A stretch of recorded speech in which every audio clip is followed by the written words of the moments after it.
The recording. Okay, good morning, everybody. Welcome to the last conference of our current season. Please be aware that today's conference is being recorded and take whatever measures you want to ensure your privacy. The recording will be available to all paid registrants. So this is the last conference that we will be having in this wonderful room at Notre Dame University on Charles Street. I want to thank everyone, Deja Mora, who's not here, and Sarah, who is, and the wonderful catering staff. Everybody has been just wonderful. We've loved being in this room that has all the latest technology and this owl. So, and thanks today also to Dr. Strutt, who is host. We are still not sure about next season. Our wonderful member, Louis Rothschild, has assembled a very notable group of speakers for next season, but we still don't have the staff to put on these conferences. So let's proceed with today's conference. It's my great pleasure to introduce Dr. Martha Stark.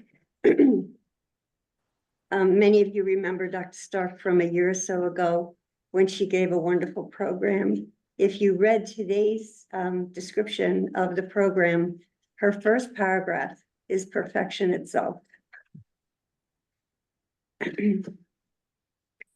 So Martha Stark, MD, a graduate of Harvard Medical School and the Boston Psychoanalytic Institute, is a holistic adult and child psychiatrist and integrative psychoanalyst in private practice in Boston, Massachusetts, and Clearwater Beach, Florida.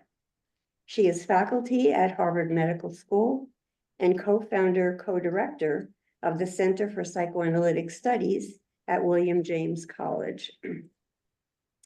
Martha is the author of 9 highly acclaimed books, including the award-winning Modes of Therapeutic Action, Knowledge, Experience, and Relationship, which was chosen by Jason Aronson as his book of the year when it was first published, on the integration of psychodynamic theory with clinical practice. Several of her books are now required reading in the Psychoanalytic Training Institutes and Psychodynamic Psychotherapy programs in the US and abroad. Dr. Stark is originator and developer of the Psychodynamic Synergy Paradigm, a CARES approach to deep embodied healing. She is board certified by the American Association of Integrative Medicine. Dr. Stark also contributes chapters to integrative medicine textbooks and articles to peer-reviewed toxicology and environmental medicine journal. I'm an organic gardener, and that touches my heart. Additionally, she serves on the editorial advisory boards of various holistic health publications and sits on the advisory board of the Sensory Motor Psychotherapy Institute. So let's welcome Dr. Martha Stark. Well, thank you all for being here, either in person or on Zoom. And if everybody could be muted, please, that would be great. I still see. Thanks. I appreciate that. Everybody muted. Thank you. All right. So here we go. Most of you now should have PDFs of the slides from which I will be working. And this is sort of a grand overview of my psychodynamic synergy paradigm, with so many new thoughts coming my way that I even made changes yesterday and wanted to make another one this morning. I am so busy evolving in terms of my thinking. But anyway, so here we go. It's a CARES, cognitive, affective, relational, existential, synaptic approach to deep embodied healing. And special thanks to Cami Woodall and Bill Kerwan.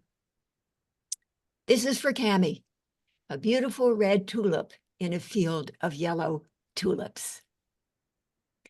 All right, it is never too late. I want to make sure people can see this. Wait a minute, let me make sure. Okay. It's never too late to be what you might have been, George Eliot. The only person you are destined to become is the person you decide to be, Ralph Waldo Emerson. And this theme of our own agency, you'll find this throughout my presentation. So my psychodynamic synergy paradigm, real quick, like the first few slides are just, for some of you, it's sort of, yeah, we've seen that. And for others of you, huh? So I'm aware, I have the list of people who signed up, and half the names are familiar to me and half are not. So these first few slides are kind of an overview. There's a lot of material here. Buckle your seatbelt, bear with me. Hopefully a lot of stuff will become clearer as we advance. So model 1, classical psychoanalytic. It's more cognitive, enhancement of knowledge within. Model 2, self-psychological. The emphasis is more on affect, provision of experience for. Model 3, contemporary relational. The focus is on relational. Engagement in relationship with. Model 4, existential humanistic. Existential, fostering of surrender to, in the words of Ofra Eshel, analytic oneness, or Michael Balland, a new beginning. In essence, model 4 is about facilitating regression to redo, a therapeutic regression to redo. Model 5, quantum neuroscientific, my most recently added addition to my psychodynamic synergy paradigm. It's more synaptic, or sometimes I say somatic, envisioning of possibilities beyond.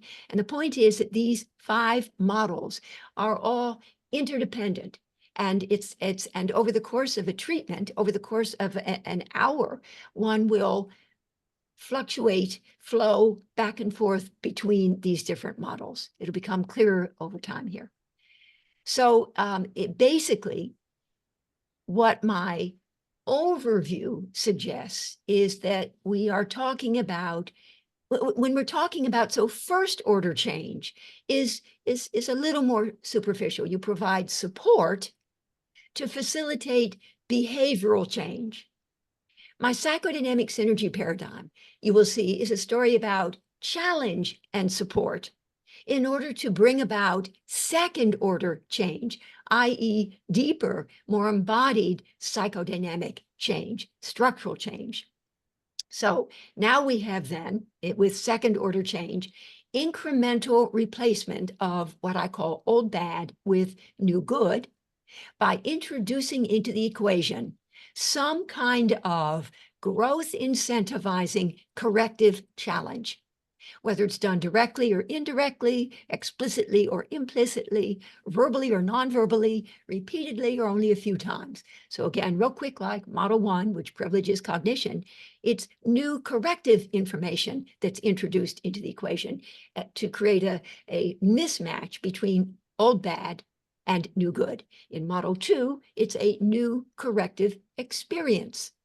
Model 3, new corrective relationship. And of course, there's some, again, mingling and interpenetration of these 5 different approaches. Model 4, new corrective beginning, a new beginning, Michael Balland. And model 5, new corrective possibilities. Obviously, hearkening back to Alexander and French's, way back in the 1940s, groundbreaking at the time, corrective emotional experience. Although it's sort of more controversial, 1, because it was so new, and 2, the way they presented it, it seemed a little bit too mechanistic and artificial. But they were doing something that was really quite ahead of their time, impressively. So as I will later be demonstrating, strategic and artful, it's a science and an art, the work we do as psychodynamic psychotherapists. Strategic introduction into the equation of corrective challenge in the form of growth incentivizing optimal stress is at the heart of the working through process in psychodynamic psychotherapy, is my claim. Against the backdrop of empathic attunement and a collaborative alliance, we are talking about ongoing and judicious use of optimally stressful, i.e. just the right balance between challenge and support, therapeutic interventions that will offer enough anxiety-provoking challenge that there will be impetus for destabilization of the dysfunctional status quo of the defenses, but enough anxiety-assuaging support that there will be opportunity for restabilization at a higher level of adaptability and functionality. As a Model 1 example of challenge, this is a conflict statement. This introduces new corrective information to challenge the old way. So challenge followed by support in this case. You know that. So not what we know, but you know that. And in the first part of a conflict statement, we want to be highlighting not what we know and would want them to know, but actually what, quite frankly, they, albeit a bit reluctantly, they really do know on some level. So we're introducing an optimally stressful, growth incentivizing challenge to the old way. You know that I don't answer those kinds of questions. Do they know that? Yes. They know that because you've been working with them for a long time now. They keep asking the questions. They have relentless hope. We'll get into that later. And we don't answer them. So they do know, you do know that I don't answer those kinds of questions. And that ultimately, if you're ever to get better, you will need to find your own answers. They don't like thinking about that, but they do sort of know that. They get that. But now we resonate with their defense, the thing that the counterforce that gets in the way of their comfortably acknowledging the first part. But you find yourself continuing to wish that I would simply tell you what to do. So that's an instance of new corrective information in an effort to create impetus, and then by resonating with their defensive need to protest, opportunity, when we resonate empathically with where they're at, for them to evolve to a slightly higher level. We do this repeatedly, not just the one sentence, although every now and then we get lucky. And every now and then, like once every 5 years, I'll do a sentence, and quite frankly, it's transformative. But usually you have to do it repeatedly, over and over again. All right. Okay, so a clinical vignette here about Alicia, entitled Grieving the Return of Hope and a Life Reclaimed. It demonstrates beautifully the profound impact of offering the patient a new corrective experience. This would be Model 2. In this case, of being listened to, the patient, Alicia, being listened to in a way that she had never before experienced, and being taken seriously. When she was saying that she knew her reckless, daredevil behavior had been responsible for the death of a little boy, a sweet little boy who had been her dear friend, someone with whom every summer she would play for hours on end at her family's cottage on the lake. Okay, so I present now one of the most heartrending consultations I've ever done. It's a story about Alicia. So I'm gathering, I don't know what you can see now, but I'm reading now this vignette. So maybe I should stop SlideShare. I'm going to stop. Okay, and now let me see, let me see my thing here. Okay, and maybe I guess my picture will be shown. I don't know, I guess. Okay, so I present now one of the most heartrending consultations I've ever done. It's a story about Alicia, who came to see me many years ago because she was haunted by a tragic event that had occurred half a century earlier. Alicia presented as a strikingly attractive, elegantly refined, and immaculately dressed 58-year-old woman who held herself with grace and dignity. By dint of her razor-sharp intelligence and extraordinary hard work, she had established herself in a highly successful career, but had no life partner, no family, and suffered from multiple health problems, most notably malignant hypertension. She also reported having felt low-level depression and a quiet despair for most of her life. At the age of 7, Alicia had been involved in a horrific accident. She had been vacationing with her family at their summer cottage and was out slalom water skiing on the lake. In the water ahead and to the right, she had seen something breaking the surface. Was it a rock, the end of a log, a clump of seaweed? She couldn't quite make out what it was. Next thing she knew, she had run over it. Tragically, it had been a little boy out swimming, whom she had decapitated with her ski, instantaneously killing him. Alicia had then spent every single day of the next 5 decades brutally punishing herself, racked with guilt, haunted by her shame, her blood pressure inching up year after year. She couldn't live with the knowing that she had done what she had. Every one of the many therapists with whom she had consulted over the course of those years had done their best to reassure her, telling her that she had not been at fault. How could she have known?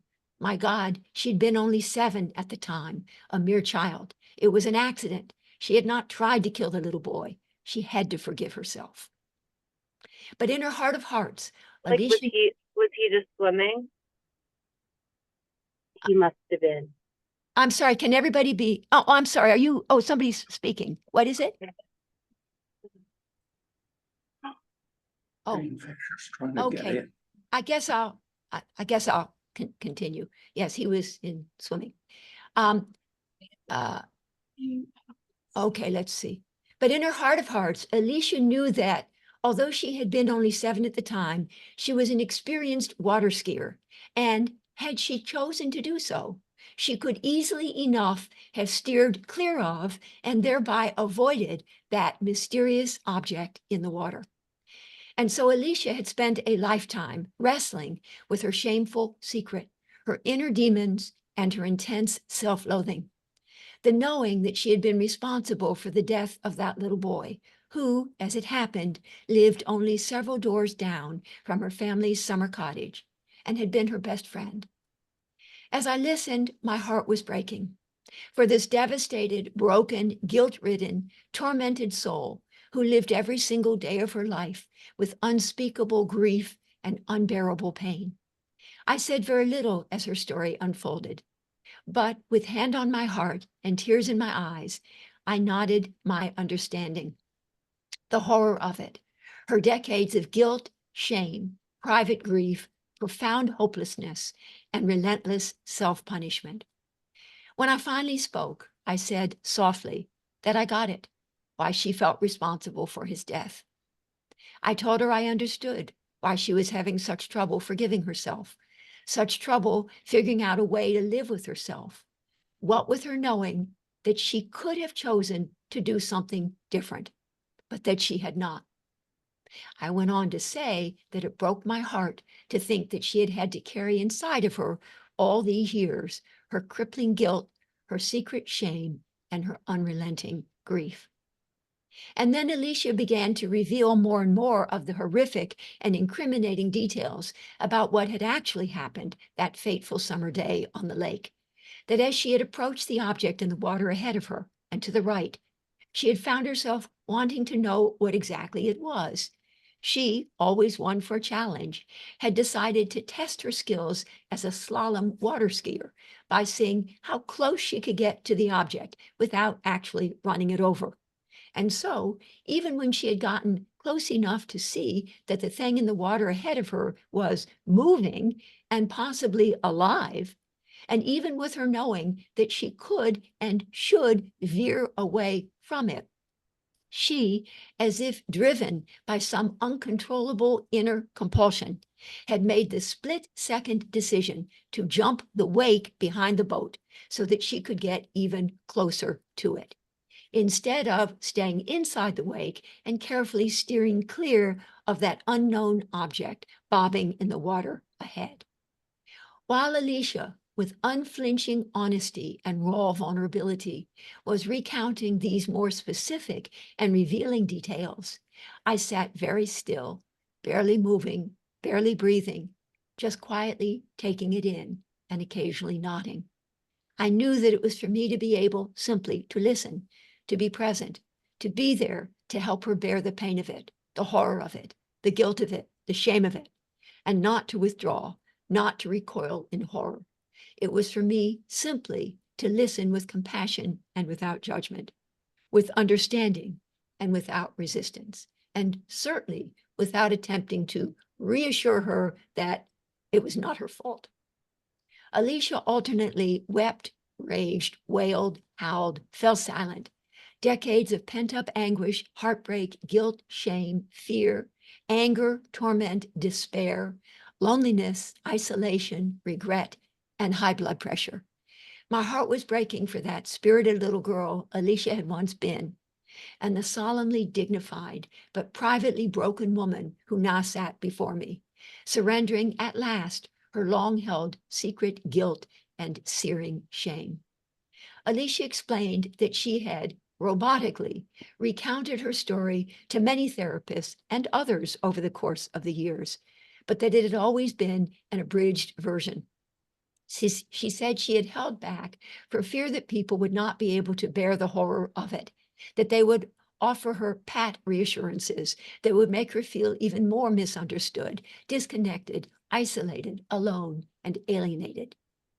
As she wept, sobbed, and wailed, she and I both knew that she was releasing, at long last, the reservoir of tears, pain, heartbreak, and anguish that had been accumulating inside of her for decades. She had so needed to be able to tell her truth, and she had finally found someone who was willing to listen and to bear witness. At the end of Alicia's harrowing narrative, exhausted from the effort of remembering, but visibly relaxing as she revealed the devastatingly painful details blow by blow, she said she suddenly felt a tremendous rush of relief at having shared finally what had really happened those years earlier. A wondrous release followed by an exhilarating inner calm, sense of gentle peace and serene acceptance. Alicia said she no longer felt quite as alone, because now someone else knew the real story and the incriminating details about what she had never before dared to share with anyone. Now someone else knew the truth about what had happened that summer day on the lake. And then Alicia was done. And although she came back to see me a number of additional times, at the end of the 10th session, she said she was ready to go. I told her that she would always be welcome to return were she ever to want to. She said that meant a great deal to her. At the end of our last session, as Alicia was leaving, she lingered at the door for a moment to give me a heartfelt hug, which I, of course, returned. Alicia did not ever come back, but in the interim has referred me at least 15 of her friends and colleagues, and periodically she will drop me a little note reiterating her gratitude that I was able to bear the horror of what she had done, and in that way had helped her to make her peace with if everybody could be muted, that would be appreciated, had helped her. Can maybe everybody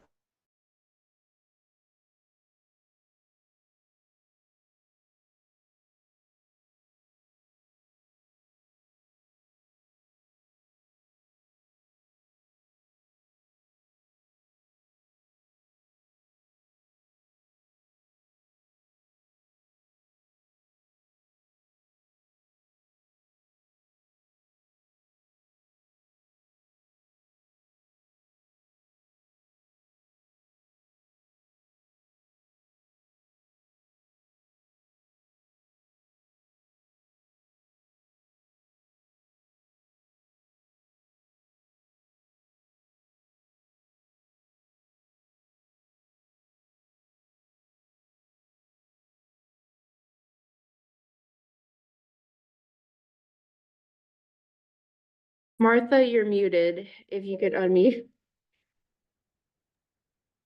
Okay. Okay. Thank you for telling me that. Right. Okay. Well, let's see. So I guess I'll repeat a little bit because it's important that you hear the result. Alicia did not ever come back, but in the interim has referred me at least 15 of her friends and colleagues. And periodically, can you hear me now? I think so. Yes. Well, you'll make it. So Yes, we can hear you now. Thank you.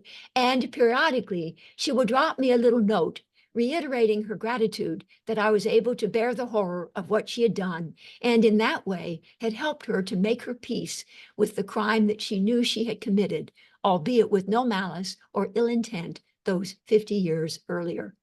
She has discovered, to her surprise and absolute delight, that she no longer struggles with depression and that she now finds herself feeling hopeful.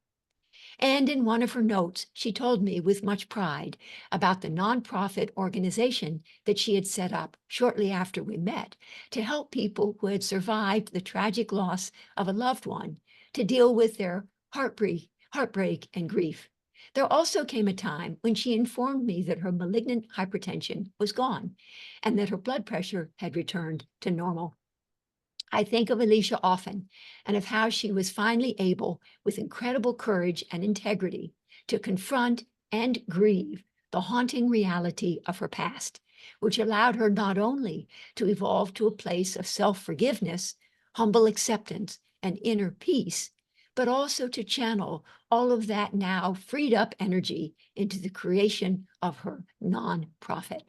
I believe that in Alicia's case, an important part of what enabled her to find absolution was the opportunity she had to confess to someone who listened with compassion and without judgment, to someone who was able to be present with her as she dared to remember, dared to confront, dared to relive, and finally dared to relent and to forgive herself.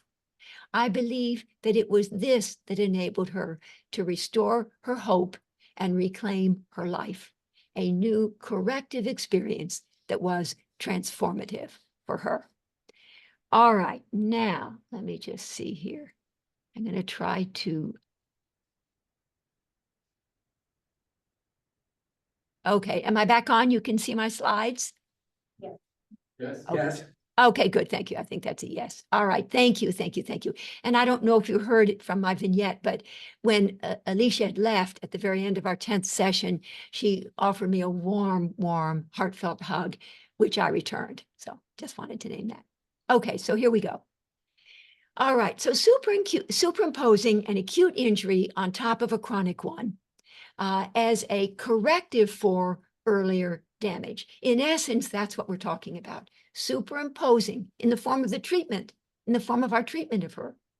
An acute injury, optimally stressful, growth incentivizing interventions on top of a chronic one, what she suffered with her whole lifetime, as a corrective for earlier damage. And again, it's so much easier for all of us to offer support.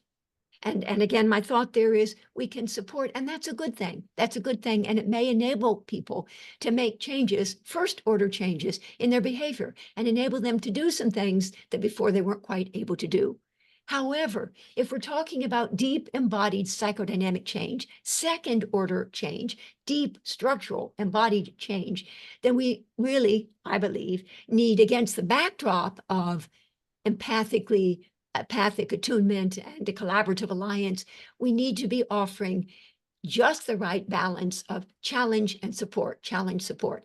And it, sort of like, well, how do we do that? Well, we're ever busy tuning into how the patient is reacting / responding to what we're saying, what their level of anxiety is or isn't. Anxiety provoking challenge versus anxiety assuaging support. So we're ever busy, not too much, not too little, and we can backpedal or we can move forward and so on and so forth. So here we go. Acute injury on top of a chronic one as a corrective for earlier long-standing damage. So certainly in the physiological realm, superimposing an acute physical injury on top of a chronic one is sometimes exactly what the body needs to heal. And my guess is, so in fact, a chronic condition might not heal until it is made acute. And my guess is that these examples, I'll read a few, some of them you all do. High intensity interval training, intermittent fasting. I do intermittent fasting.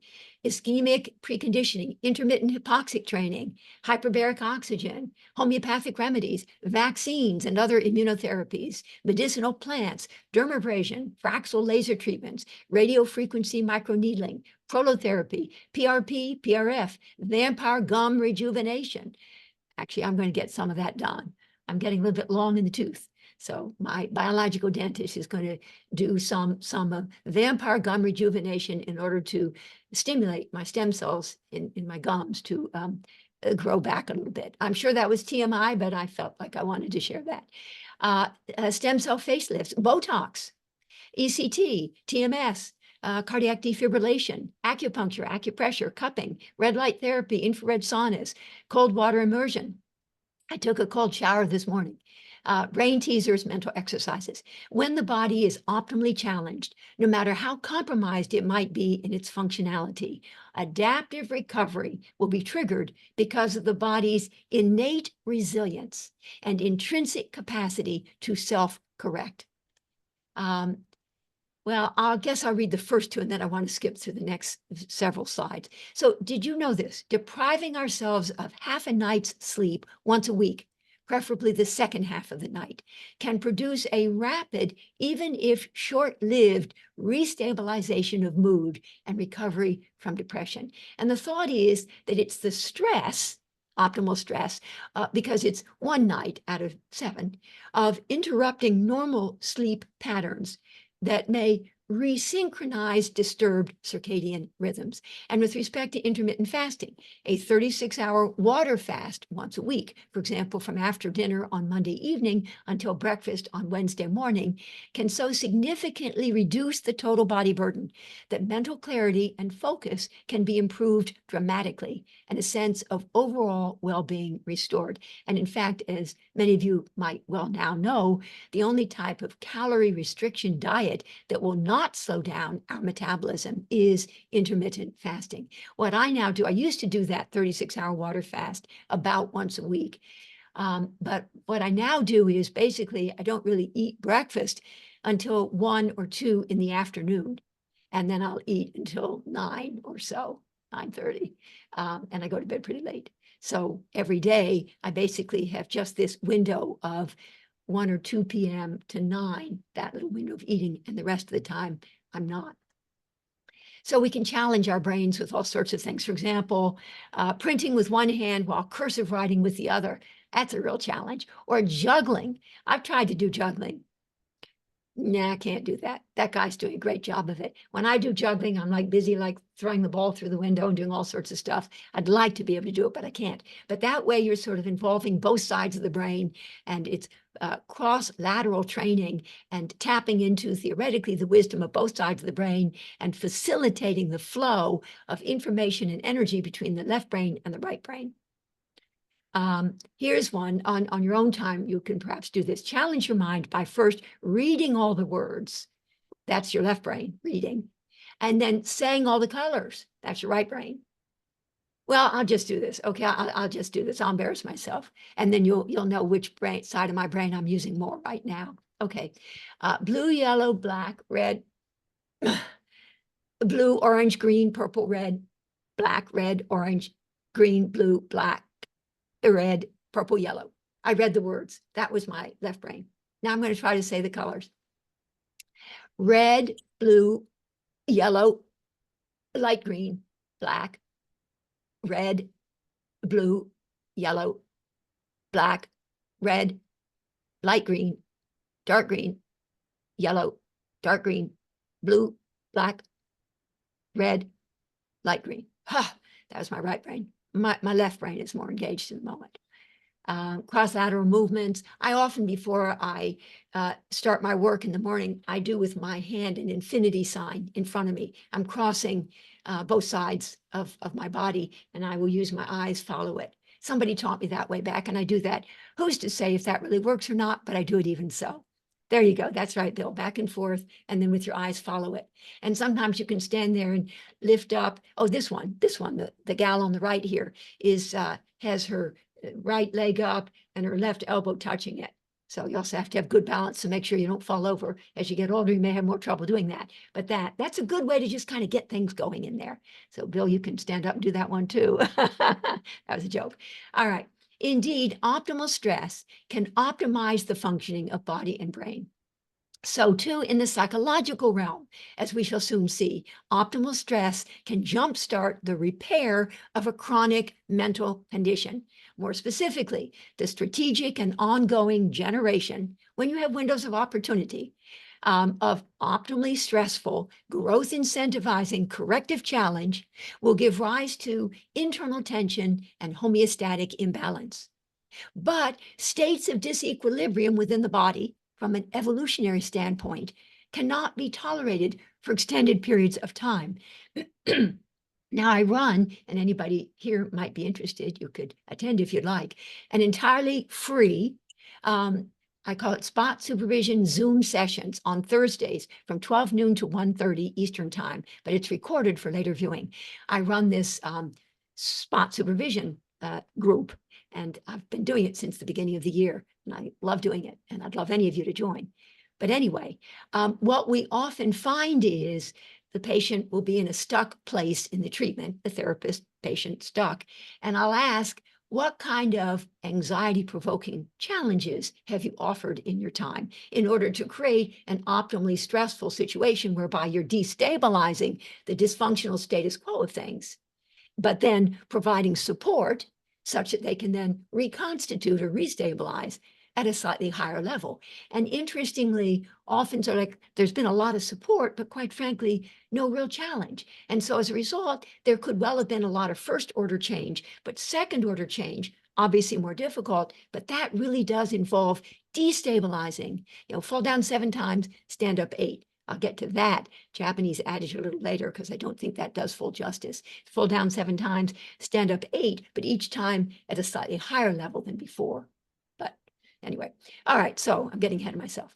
The wisdom of the body, and that's Walter Buchanan, way back in 1932, is such that it will instinctively self-correct or self-right to resolve the internal tension and restore the homeostatic balance. My psychodynamic synergy paradigm is all about a profound belief in our intrinsic, inherent, innate, inborn resilience and capacity to self-correct, self-right in the face of stressors.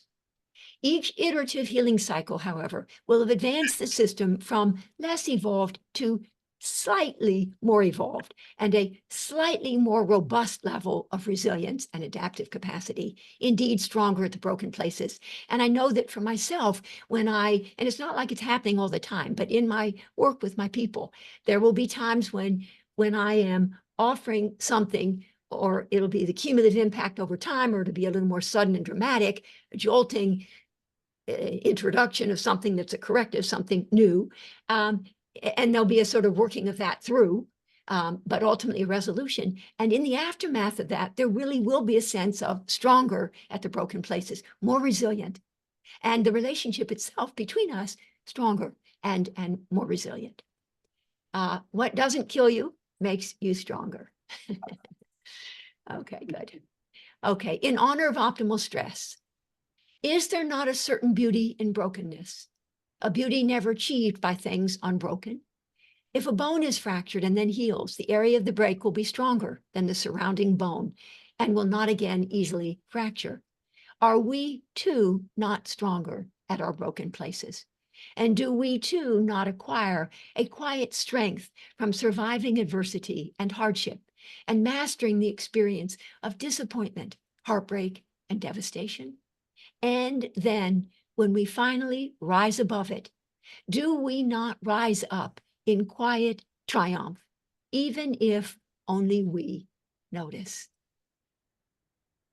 Kinsakuroi, to repair with gold, the art of repairing pottery with gold or silver lacquer and understanding that the piece is more beautiful for having been broken.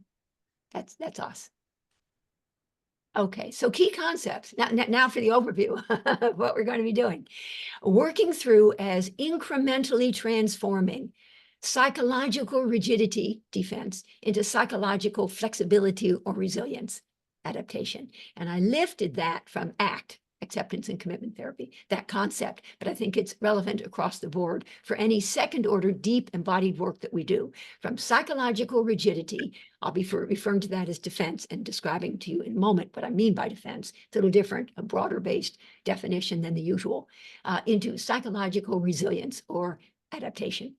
So the therapeutic creation of growth incentivizing optimal stress, just the right balance between what I'm going to be describing as disruptive attunement and homeostatic attunement. In other words, not just support, but also challenge, generated by the strategic and artful juxtaposition of, we can describe it in any of a number of ways, depending upon your lexicon, defensive, rigid need with adaptive, resilient capacity, or old, bad, disempowering, and maladaptive narratives with new good, more empowering and more adaptive narratives, or the sobering and conditioned reality of what is, old bad, with the enlivening and quantum possibility of what could be, new good. So these optimally stressful, growth incentivizing mismatch experiences thereby created will create the internal tension and homeostatic imbalance. And again, my supervisees will often say, well, I want to be careful not to say that because the patient might then feel bad or might feel a little guilty or might feel anxious or might feel painful. Sort of like, yeah, okay. But if that's against the backdrop of a collaborative alliance and empathic attunement, you can work with that because that is the opening up of a window of opportunity for there to be deep embodied change. The working through and resolution of these mismatch experiences indeed constitutes the therapeutic action in second order psychodynamic treatments. That's a mismatch experience. All right, again, corrective challenge against the backdrop of empathic support. I said that, new information, new experience, new relationship, new beginning, new possibilities in the 5 different models to generate these iterative healing cycles, more specifically, defensive destabilization followed by adaptive restabilization at ever more nuanced levels of resilience and adaptive capacity. And we're counting on Walter Buchanan's The Wisdom of the Body as prompting resolution of the internal tension and restoration of the homeostatic balance, although each time at a new, more evolved homeostatic set point. Somehow when I was saying that, I often think about how a little girl, let's say she's 3 or 4, and the wind blows her skirt up. She has little panties on underneath, blows her skirt up, and she just knows to sort of put her skirt back down. That the body just kind of knows to sort of regulate and get it back, although again, under the right circumstances, to get it back at an even slightly more evolved, more better level. I'm going to be talking about Freud's horse and rider as a metaphor for working through the easing of conflict between into collaboration with. And then the sandpile model, if we have time, of chaos theory as a visual representation of the ever-evolving working through process. Working through involves a series of steps, iterative healing cycles of disruption and repair, although some of my little friends look none too happy about it. And actually more realistic, and I thank Christine Amos, MD, for this elegant image. More accurately, working through can be visually represented by an ascending spiral staircase, whereby the patient will advance by circling back to places that had previously been seemingly resolved, but that can now be revisited with greater clarity. This metaphor, I don't ever know if it's a metaphor or an analogy or an example or simile, but whatever, I'm going to call it metaphor. This metaphor of the ascending spiral staircase captures beautifully the essence of the ever-evolving working through process, one that is both repetitive and progressive. Repetitive and progressive. Okay, psychodynamic psychotherapy then is a story about providing both impetus and opportunity, albeit belatedly, for now this slide is actually very important, for the graduated transformation of growth disrupting traumatic stressor. Those are from way back. In reaction to which the unevolved child on her own had no choice but to defend, into growth promoting optimal stressor, which is a story about the treatment and what we're offering the patient, in response to which the more evolved adult in treatment and no longer alone will be better able to adapt.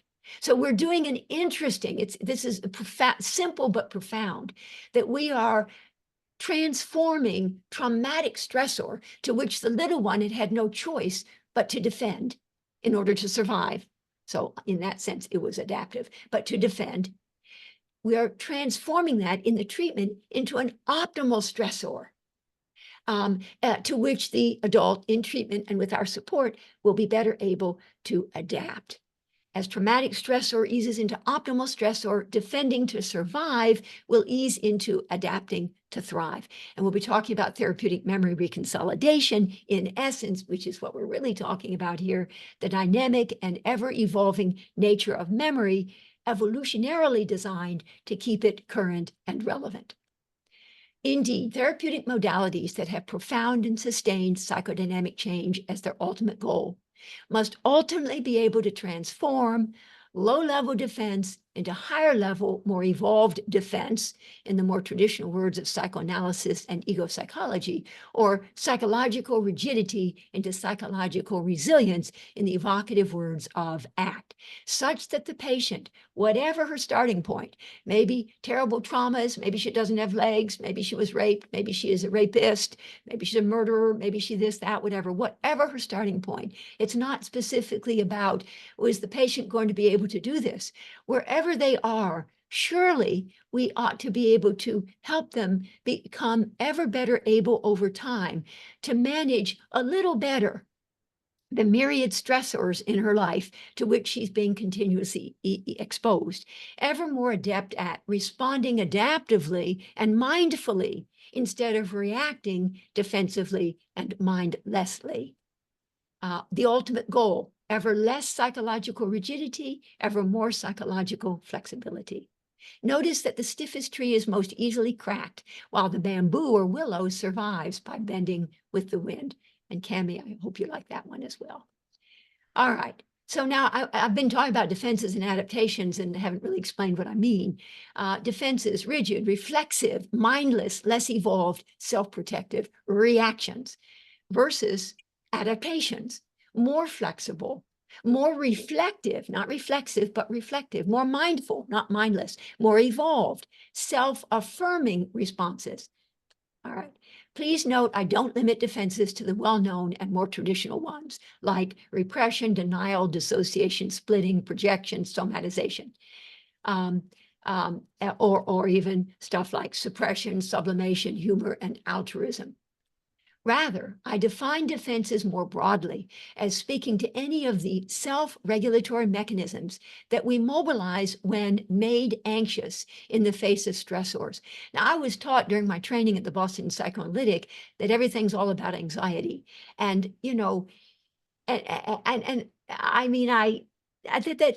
Yes, I learned it. And it's one of the millions of things that I then later sort of lost track of.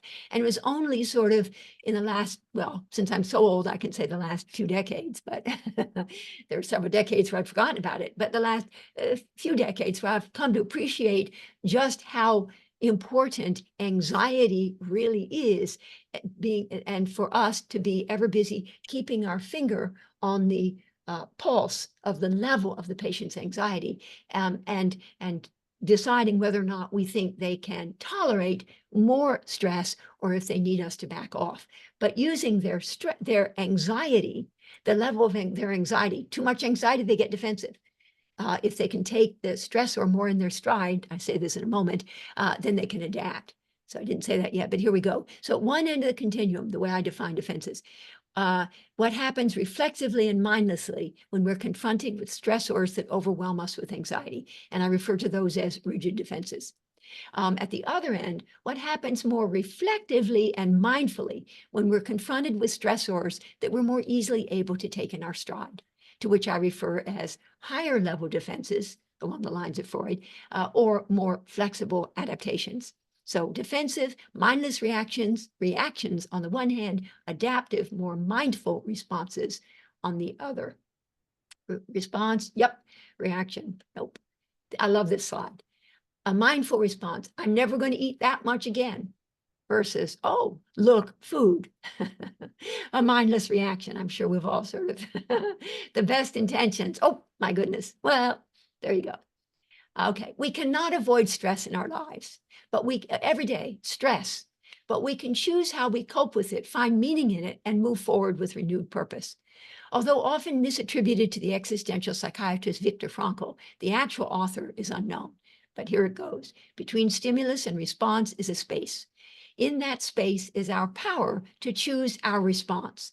In our response lies our growth and our freedom. Yes, applying this to the clinical situation, between stressor, now I'm saying stimulus, I'm saying stressor, and what follows is a space. In that space is our power. And I believe this. I don't even use the word can't with my patients. I say, for the moment, I often put in the temporal element, at the moment, or at this point in time, or right now, they're feeling that they're not yet wanting to go there. That's not where they're determined not to go there. I don't say you can't cry. I say you're not wanting to cry. You're not going to cry right now. I don't say you can't. I don't use the word can. That suggests inability. I think rather they can, but they may be conflicted about exercising their capacity. Okay, so between stressor and what follows is a space. In that space is our power, either to react defensively when the stressor is simply too much for us to manage, or to respond adaptively when we are more easily able to take that stressor in our stride, which will promote our freedom. Not only do we have the power to choose between the two, but we also have the responsibility to do so. Now, I'm going to be contradicting myself in a moment because I'm going to be suggesting that the subversive subconscious that controls 95% of what we do actually takes over all the time. And here I am sort of suggesting we have the power over it. Well, I mean, ultimately, it's for us to gain access over it. So we'll get to that in a moment. It has been suggested that 10% of what happens to us is life, but 90% is how we defensively react or adaptively respond to it. Life is not about defensively waiting for the storm to pass, but adaptively learning to dance in the rain. And again, I always say this here about my dear sweet Gunner. So when I am sort of losing my shit a little bit and I'm upset and something's not working out right and I'm not taking a stressor in my stride, my dear sweet Gunner will say, no, no, no, no. Remember the concept that you wrote about, the title of your book, which was The Transformative Power of Optimal Stress, from cursing the darkness to lighting a candle. He'll say, no, no, no. Remember, you want to be lighting a candle. Anyway, so, all right. All right, now the relationship between defense and adaptation, it's a yin-yang relationship. These self-regulatory mechanisms are complementary, not opposing forces. Furthermore, all defenses have an adaptive component, yes, of course, just as all adaptations serve a defensive function. Nonetheless, and more generally, although defenses might once have been necessary for the patient to survive, as rigid defenses evolve into more resilient adaptations, the patient becomes ever better able to thrive. The therapeutic action in second-order deep embodied treatments is indeed designed to transform rigidity into resilience and surviving into thriving. Psychotherapy is designed to transform rigid defense into resilient adaptation. Defenses thwart our growth. Adaptations promote our freedom. Rollo May, the purpose of psychotherapy is to set people free. Freedom is what you do with what's been done to you, Sartre. I'm not what happened to me, I'm what I choose to become, Carl Jung. When I let go of what I am, I become what I might be, said Lao Tzu. I say, when I let go of the defensive, same old that I am, I become the adaptive, something new, different, and better that I might be. All right, so Bruce Lipton, cutting-edge stem cell researcher, briefly on his stuff, because I think it's quite special. He has a particularly compelling way of describing this distinction between the more mindful responses of the conscious mind, propagated by way of nerve impulses generated within the nervous system, and the mindless reactions, oh, look, food, of the unconscious or subconscious. I'm going to be using those two terms more or less interchangeably. Mind. So the mindless reactions of the unconscious or subconscious mind, propagated not by way of nerve impulses generated within the nervous system, but by way of direct currents generated within the ground regulation system. Also described, this ground regulation system, also described as the interstitium, known for decades to forward-thinking researchers, but only officially recognized in 2018 when the interstitium was designated the 80th organ in the human body. It took all of those decades.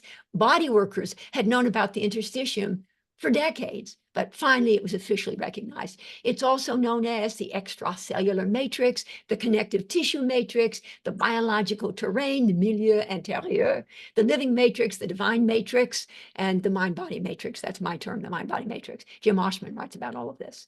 Okay, so quickly, the conscious mind responds adaptively and mindfully, but is in charge only 5% of the time. So this is what we're up against, because we're going to talk about the 95% of the time, the subversive subconscious.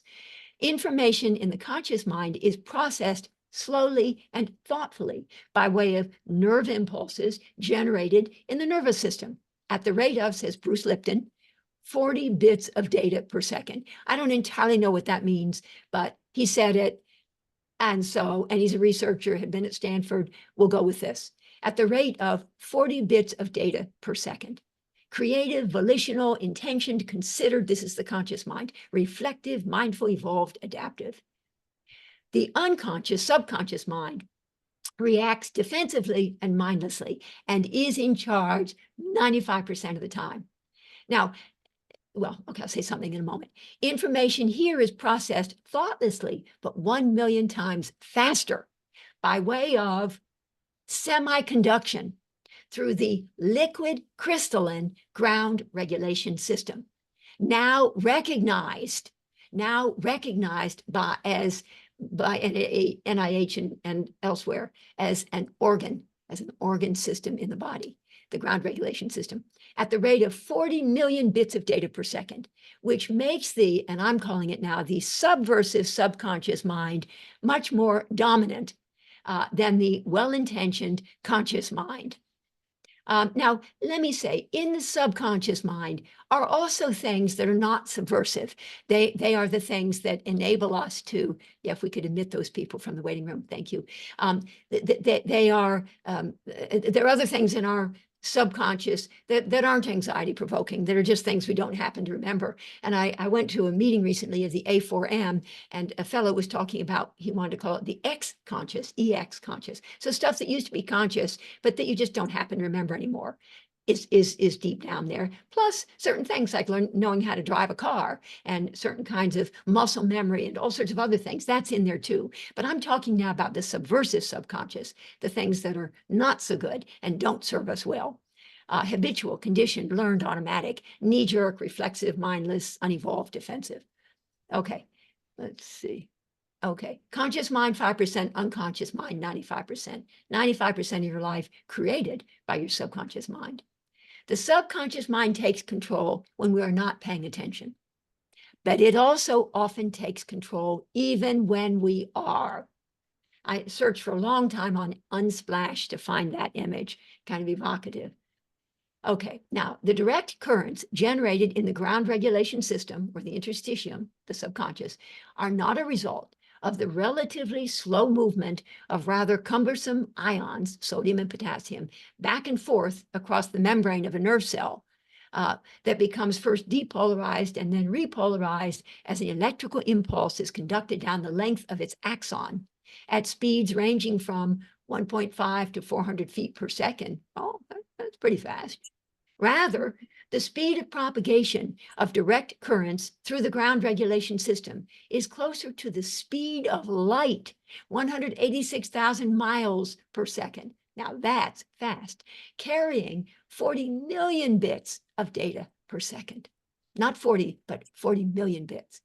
Says Robert Becker, the direct currents making up the body field are not due to charged ions, but instead depend on a mode of semiconduction characteristic of solid-state systems.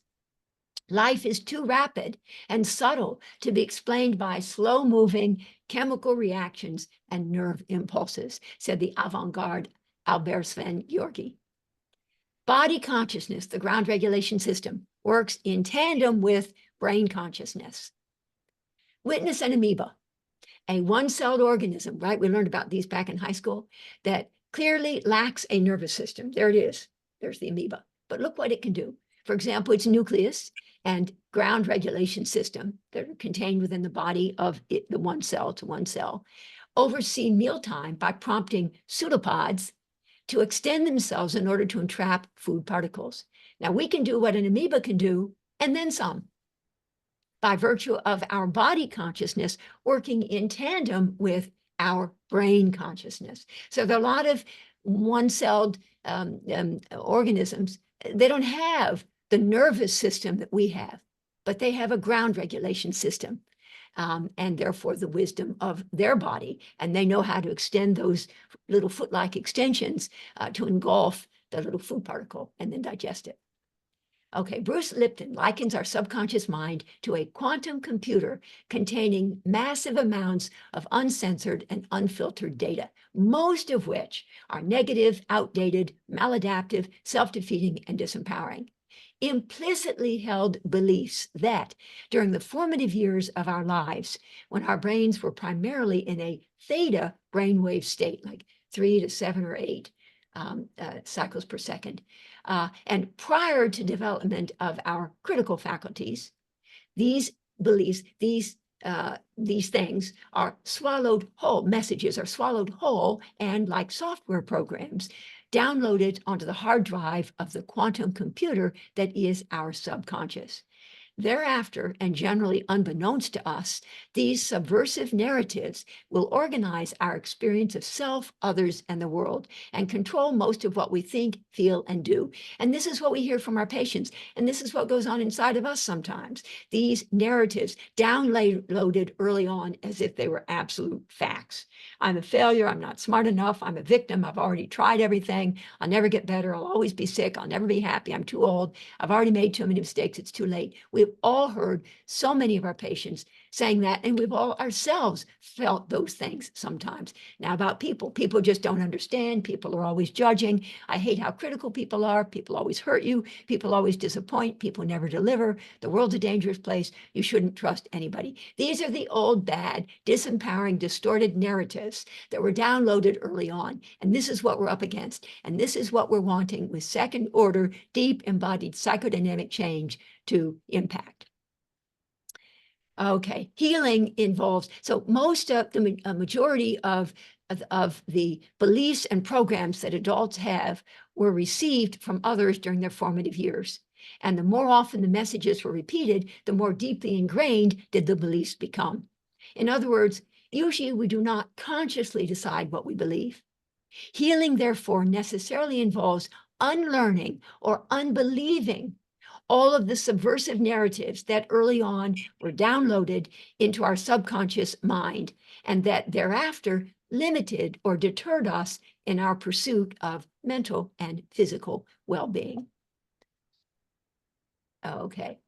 All right. Now, Freud. Freud uses the metaphor of horse and rider to explain the working through process. And as I continue to evolve in my understanding of the working through process, he said, of course, remembering, repeating, and working through. Anyway, I go back periodically to revisit what Freud had written. It's like, my God, he was already saying that stuff. You know, it took me decades I'd even read him before, decades to sort of like get, the brilliance in what he was saying.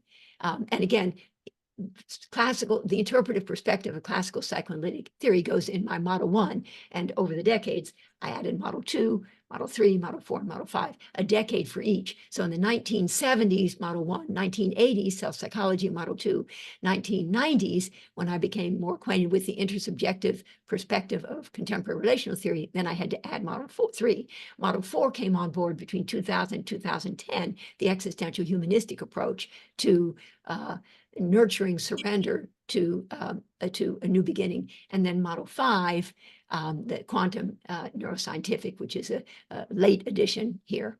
And I know that a few people are still unmuted, so maybe selectively mute them if the person in charge of that could do that. I'd appreciate that. Okay, as we shall soon see, the problem always holds elements of the solution. That is profound. And I only sort of understood that a little bit. Freud was writing about it, but I only really understood it when I went to some of the short-term intensive psychodynamic treatment conferences where they're all about that. And they highlight that and so like, I guess that's right. The problem always holds elements of the solution. So this is here's Freud. Freud's horse and rider is indeed an apt metaphor for the working through process whereby the id, the horse, is tamed and the ego, the rider, is strengthened, such that rigid defense becomes no longer as necessary and can be gradually replaced by more resilient adaptation. So initially, Freud's inexperienced rider and undeveloped ego will be made anxious by her untamed horse, a dysregulated id. But as a result of training, the rider and the horse, Freud's now more experienced and more empowered rider, a now stronger and more developed ego, will be better able to take in stride her now tamer horse, a now better regulated id. That is the working through process. Instead of defensively reining her horse in, the rider will now be able adaptively to give her horse free rein and to harness its power by channeling its now more modulated energy into more constructive endeavors and healthier pursuits. Conflict between easing into collaboration with, as horse and cowgirl ride off together into the sunset. Think sublimation. Freud's young child, once playing recklessly with knives, but now a world-class surgeon who cuts with mindful precision and expert finesse. And here's our cowgirl, more or less a cowgirl. Out of your vulnerabilities will come your strength, Freud. Wholeness is not achieved by cutting off a portion of one's being, but by integration of the contraries, Carl Jung. And throughout my presentation, this isn't about getting rid of anything, but rather working with it and fashioning it and evolving it. Okay, so my psychodynamic synergy paradigm, A cares, because we care, approach to deep embodied healing. So I wanted my eyes on the time, and let me think about how I want to do this. Okay. So I'm going to say this stuff real quick, so you can have it as a reference. These are 5 interactive and mutually enhancing modes of therapeutic action, all of which capitalize upon the use of optimal stress to incentivize deep healing. In no particular order other than when first I became familiar with each approach. Model 1, the interpretive perspective of classical psychoanalysis. Model 2, the corrective provision or deficiency compensation perspective of self-psychology and other object relations models that speak to deficit, structural deficit. Model 3, the intersubjective perspective of contemporary relational theory. And as we will see, model 2 is more about deficit, absence of good. The record, the internal record, the price paid as a result of absence of good. It's a structural deficit. And so there needs to be corrective provision or deficiency compensation. That's what self-psychology is, deficit model, and how we fill in deficit and add new good.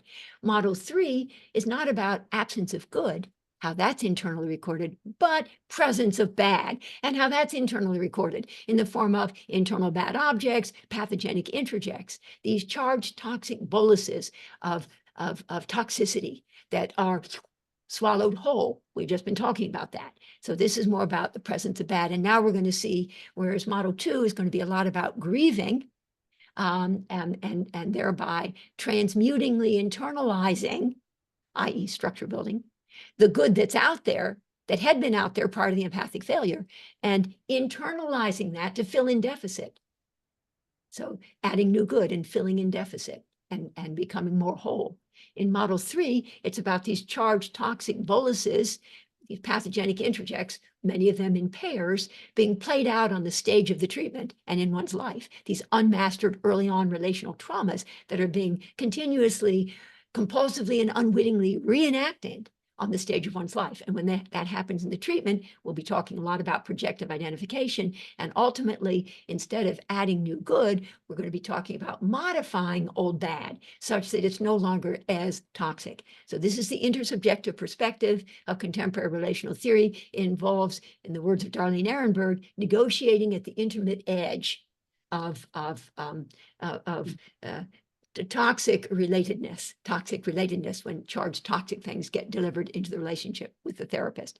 Model 4, an existential humanistic approach to fostering surrender. Masood Khan talks about helping the patient overcome their dread of surrender to resourceless dependence, and facilitating access to the private or true self, in the words of Winnicott. So false self on the one hand, the public social false self on the one hand, and the true or private self on the other. And this is more existential humanistic approach. And then model 5, a quantum neuroscientific approach to overcoming analysis paralysis. When the patient has already acquired model 1 awareness, model 2 acceptance, model 3 accountability, model 4 authentic presence and accessibility, And yet there's analysis paralysis. The patient is just incredibly stuck. So this model 5 is a quantum neuroscientific approach to overcoming analysis paralysis and neural entrenchment. Model 6, a holistic approach to optimizing mind-body health. And when I present this, I guess kind of threw that in there as a teaser, because that's going to be 2020 to 2030, but we're only in 2024 now. So I have 6 more years to develop this. But this is where my integrative medicine part of me comes into play. And this is a coming attraction, my model 6. Although everybody here, I present my first 5 models and everybody says, I want to hear about model 6. Well, what about our models 1, 2, 3, 4, 5? So anyway, all right, let me just do this. Okay, so here we go. So now you know why I say cares. Cognitive, the C, cognitive, enhancement of knowledge within. 2, affective, provision of experience. 4, Model 3, relational, engagement in relationship with. Notice the prepositions. Model 4, existential, fostering of surrender to a new beginning, to analytic oneness. 2, synaptic, model 5, envisioning of possibilities beyond. And so it comes out as CARES. And were I to be adding then this 6th model, which is the holistic approach, that really would be truly more about the somatic component. And then my psychodynamic synergy paradigm will become a CARESS, a caress approach to deep healing, and that should work. So anyway, here I am offering my PSP presentation to BSPS. And it is my pleasure. Thank you, Cami, and thank you, board, and thank you, Bill. Okay, so it's an integrative approach to deep embodied healing. Yes, second order, transformational, discontinuous quantum change. One that involves the complex interplay of all 5 models, each gaining momentum by virtue of advancement in the other 4. In essence, the models are interdependent, none more important than any of the others. No, you don't do model 1 or model 2 to create a safe place, and model 1 some interpretation, and model 3 negotiating at the intimate edge. No, no, no. Back and forth, not really seamlessly, because as therapists, we're never really seamless, but there's a sort of back and forth between amongst all 5 of them. The subversive undertow. Okay, just a few little cute things to help you remember. The subversive undertow, specific to each of the 5 models, the 5 N's, so the N word. So model 1, oh, well, first of all, let me say, model 1 then, for those of you who were trained a little more in classical psychoanalytic, you'll understand here then structural conflict, neurotic, intrapsychic structural conflict. Id impulse pressing, yes, ego defense countering, no. Model 2, structural deficit, impaired capacity. Model 3, relational conflict. Stephen Mitchell and others have described it as that, relational conflict.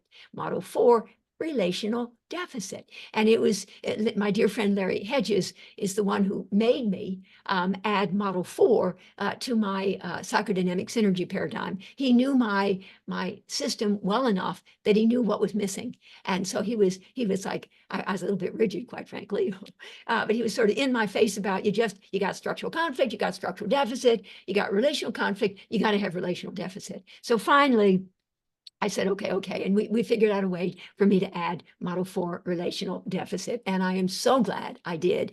My model is so much stronger as a result. And I sort of feel I might have to go back to apologize to some of my patients whom I'd seen during the first decades of my work, because I wasn't as attuned to what I've since come to be attuned to. And then more recently, model 5, the analysis paralysis. All right, but the 5 N's. This is more backdrop.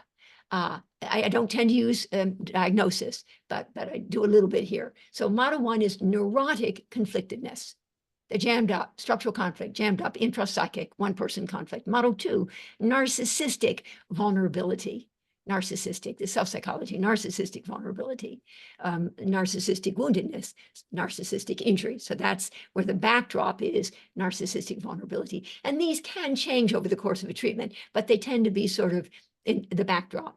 Model 3, noxious relatedness, because when you're ever busy playing out compulsively and unwittingly on the stage of the treatment and in your relationships, your unmastered early on relational traumas notches relatedness. You're busy playing stuff out. And we think sometimes of character disorders, whereas model 1 is more neurotic, model 3 more character disorders, where you're making the people around you suffer. Model 1, only you tend to suffer. Model 3, you make others around you suffer with your passive aggression or what have you. Okay, model 4, non-relatedness. So Arne Modell talks about affective non-relatedness, and Masud Khan and Guntrip and Fairbairn, non-relatedness. And then finally, model 5, non-actualization, non-actualizing, non-action. So patients who've been in treatment, they've been in analysis for years, they say, oh my God, I know so much more now, I have so much insight, things are so different. And we meanwhile look at them and we're thinking like, my God, you're as fucked up as ever. You're not doing anything differently in your life. You're still in that bad marriage, you still haven't advanced in your career, and you're still sick all the time. But oh no, they're getting a lot out of their analysis. So model 5, and this is more informed by the short-term intensive approaches of some of those there short-term intensive folks who do a damn good job of things. And they do a damn good job of things. So I've lifted some stuff from them, and I had some training myself in some of the short-term stuff. I do EMDR, not terribly well. I read my sheets of paper, but I do EMDR, and I trained with Al Paso and Pat Ogden, sensory motor psychotherapy. And I do have some training in some of the short-term intensive ones. And I pulled all that together, and ACT, and I pulled that together, and IFS, and made that into my model 5. Okay. The working through, okay, basically from less evolved to more evolved, iterative healing cycles of disruption and repair. So we've got, and again, for ease of remembering, 5 defenses, the 5 R's, and the 5 adaptations, 5 A's. So here we go. Model 1, evolving from the defense, resistance, like resistance, to awareness. Now, I could have said insight, but insight starts with an I.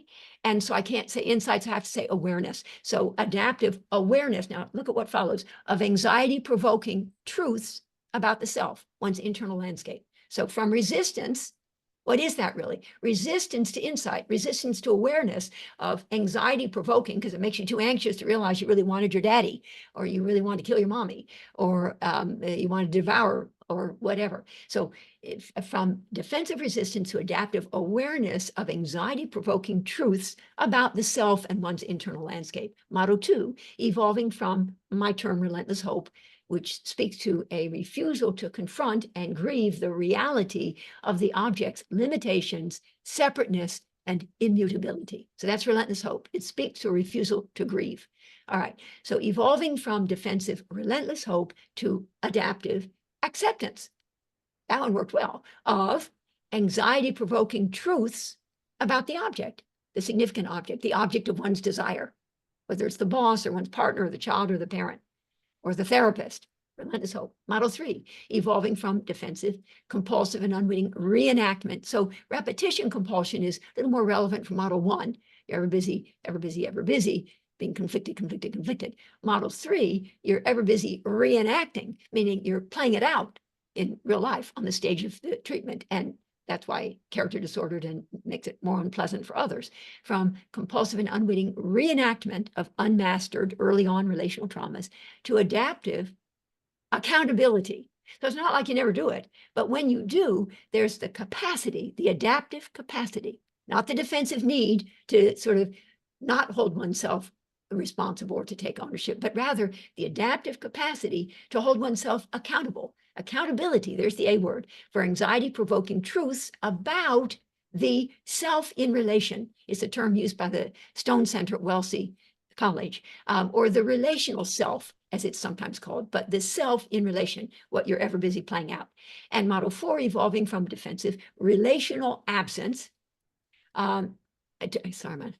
retreat to adaptive authentic presence, or, and I had to work on this for a while, authentic access to anxiety-provoking truths about the private self, about the true self. And finally, evolving from defensive refractory inertia to adaptive actualization, there's your A word, there's the adaptation, of anxiety-provoking truths about the envisioned self, or the possible self, or the future self.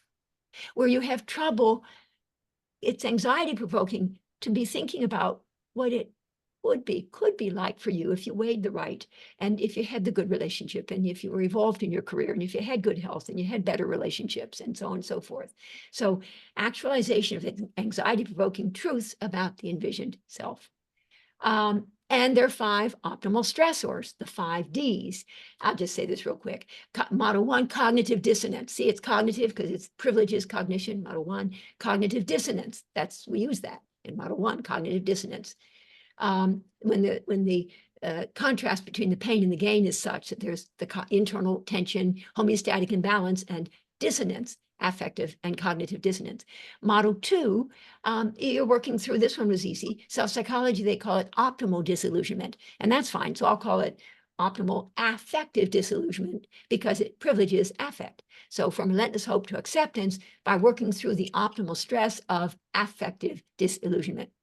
Model 3, from reenactment to accountability by working through the optimal stress, often by way of projective identification, of existential dependence.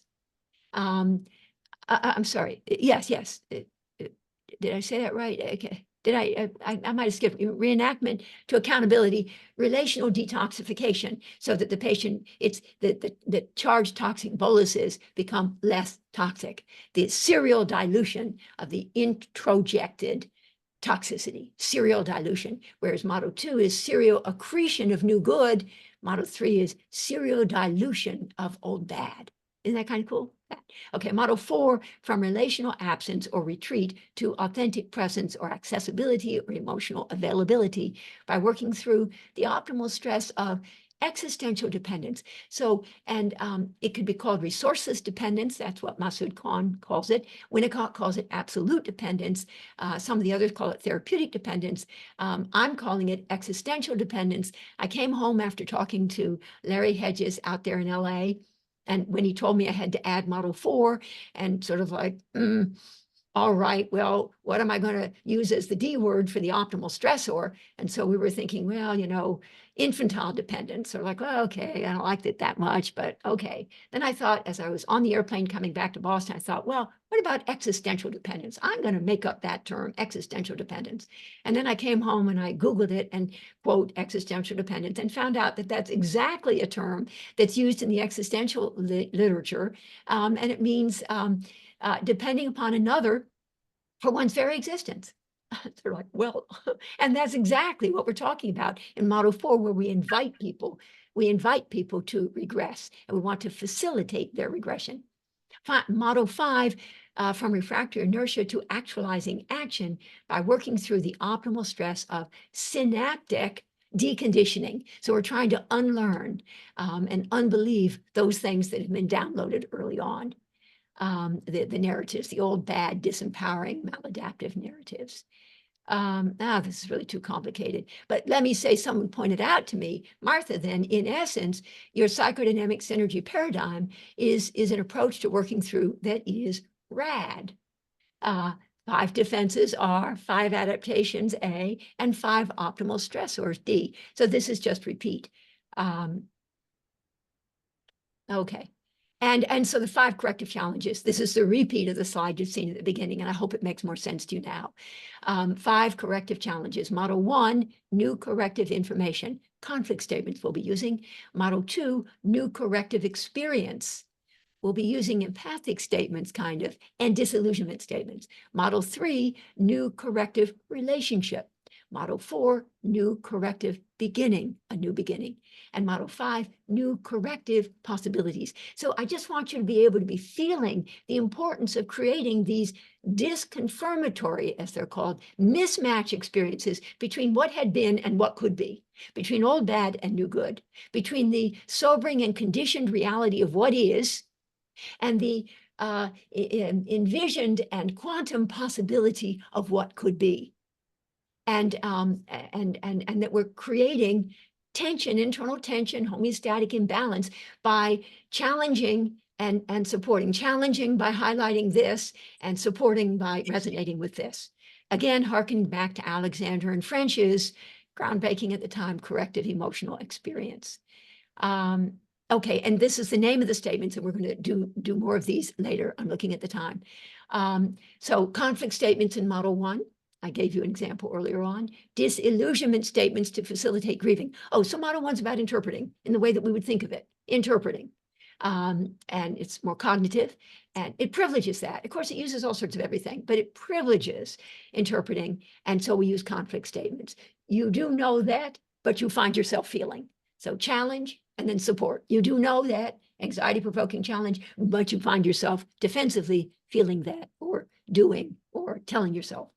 Model 2, disillusionment statements. Those are to facilitate grieving and affective disillusionment. So we can have the serial accretion by way of transmuting, which means structure building, internalizations of the good that had been there in the self-object prior to the empathic failure, thereby filling in deficit. So we do disillusionment statements that go 3 parts. You had so hoped that I would give you the answers, but are finding that that's not really what happens in here. And it enrages you, and it's upsetting, and it's devastating. So 3 parts. You had so hoped, there you name the illusion, but now you name the reality that they're beginning to recognize. And now you resonate with the affect they feel as they begin to confront that reality. So disillusionment statements to facilitate grieving, which will enable then there to be accretion of new good and building up of structure so that structural deficit becomes filled in. Model 3, we do the Darlene Ehrenberg's negotiating at the intimate edge of the vicissitudes that will sort of get played out on the stage of the treatment, the brambles in the space between, the intersubjective space, the in-between, negotiating at the intimate edge when there's a mutual enactment and transference, countertransference, entanglements. And now we do accountability statements or relational interventions because we want ultimately for the therapist to lend aspects of her own more evolved capacity to tolerate what the patient cannot and must instead defend against. And hopefully the therapist will be able to provide the containment and ultimately hold herself accountable for the part she's playing in the mutual enactment that's being played out, the crunch situations, in Paul Russell's words, the crunch situations that are being played out in the space, the intersubjective space between, as they negotiate at the intimate edge and gradually then detoxify the toxicity. And I always think about how in high school in chemistry, you have a beaker of water and you put ink, blue ink into the beaker. And so the water becomes kind of dark blue. But then you take that beaker and pour it into a larger beaker of water. And now it's still blue, but less so. It's become diluted. And serially, you dilute the toxicity, the blue ink, so that eventually it's hardly blue at all. And that's what we're doing in essence. So model 2 is about absence of good. In other words, deprivation and neglect. And model 3 is about trauma and abuse, the internal record of which will be these charged toxic internal boluses that get then delivered into the relationship. If all goes well, if the patient feels safe enough, and if this then can be negotiated at the intimate edge and worked through such that what goes back in is now slightly detoxified before it's yet again, it's an amalgam, as Winnicott would say, an amalgam of the old bad and now the new good that the therapist has been able to add by virtue of her capacity to contain and to hold herself accountable instead of just participating in the enactment. Okay, that was model 3. Model 4, we're talking about fostering surrender, regression to redo, benign regression to redo, permission given for the patient to regress so that there can be an opportunity for there to be a new beginning, Michael Bolland, a new beginning, over Eschel's analytic oneness. And it involves, as Masood Khan has said, overcoming the dread of surrender to resourceless dependence on the part of the patient, yes, but also ultimately, according to Karen Marotta, on the part of the therapist as well. It's deep, profound work. And the optimal stressor is, people will say, well, where's the optimal stressor? Well, that's facilitating the patient's capacity eventually to be able to surrender to depending upon someone and letting them really matter, someone whom you've come to trust fundamentally. And we use facilitation statements, an example of which would be a part of you, on some level, you want desperately to be seen, known, heard, understood. But another part of you is terrified of being found, where you pick up on the ambivalence they feel about being in relationship, about having moments of meaningful meeting, about being found. Okay, and model 5, refractory inertia or rut or rootedness to the spot, evolving into actualizing action. This involves, again, violating expectations.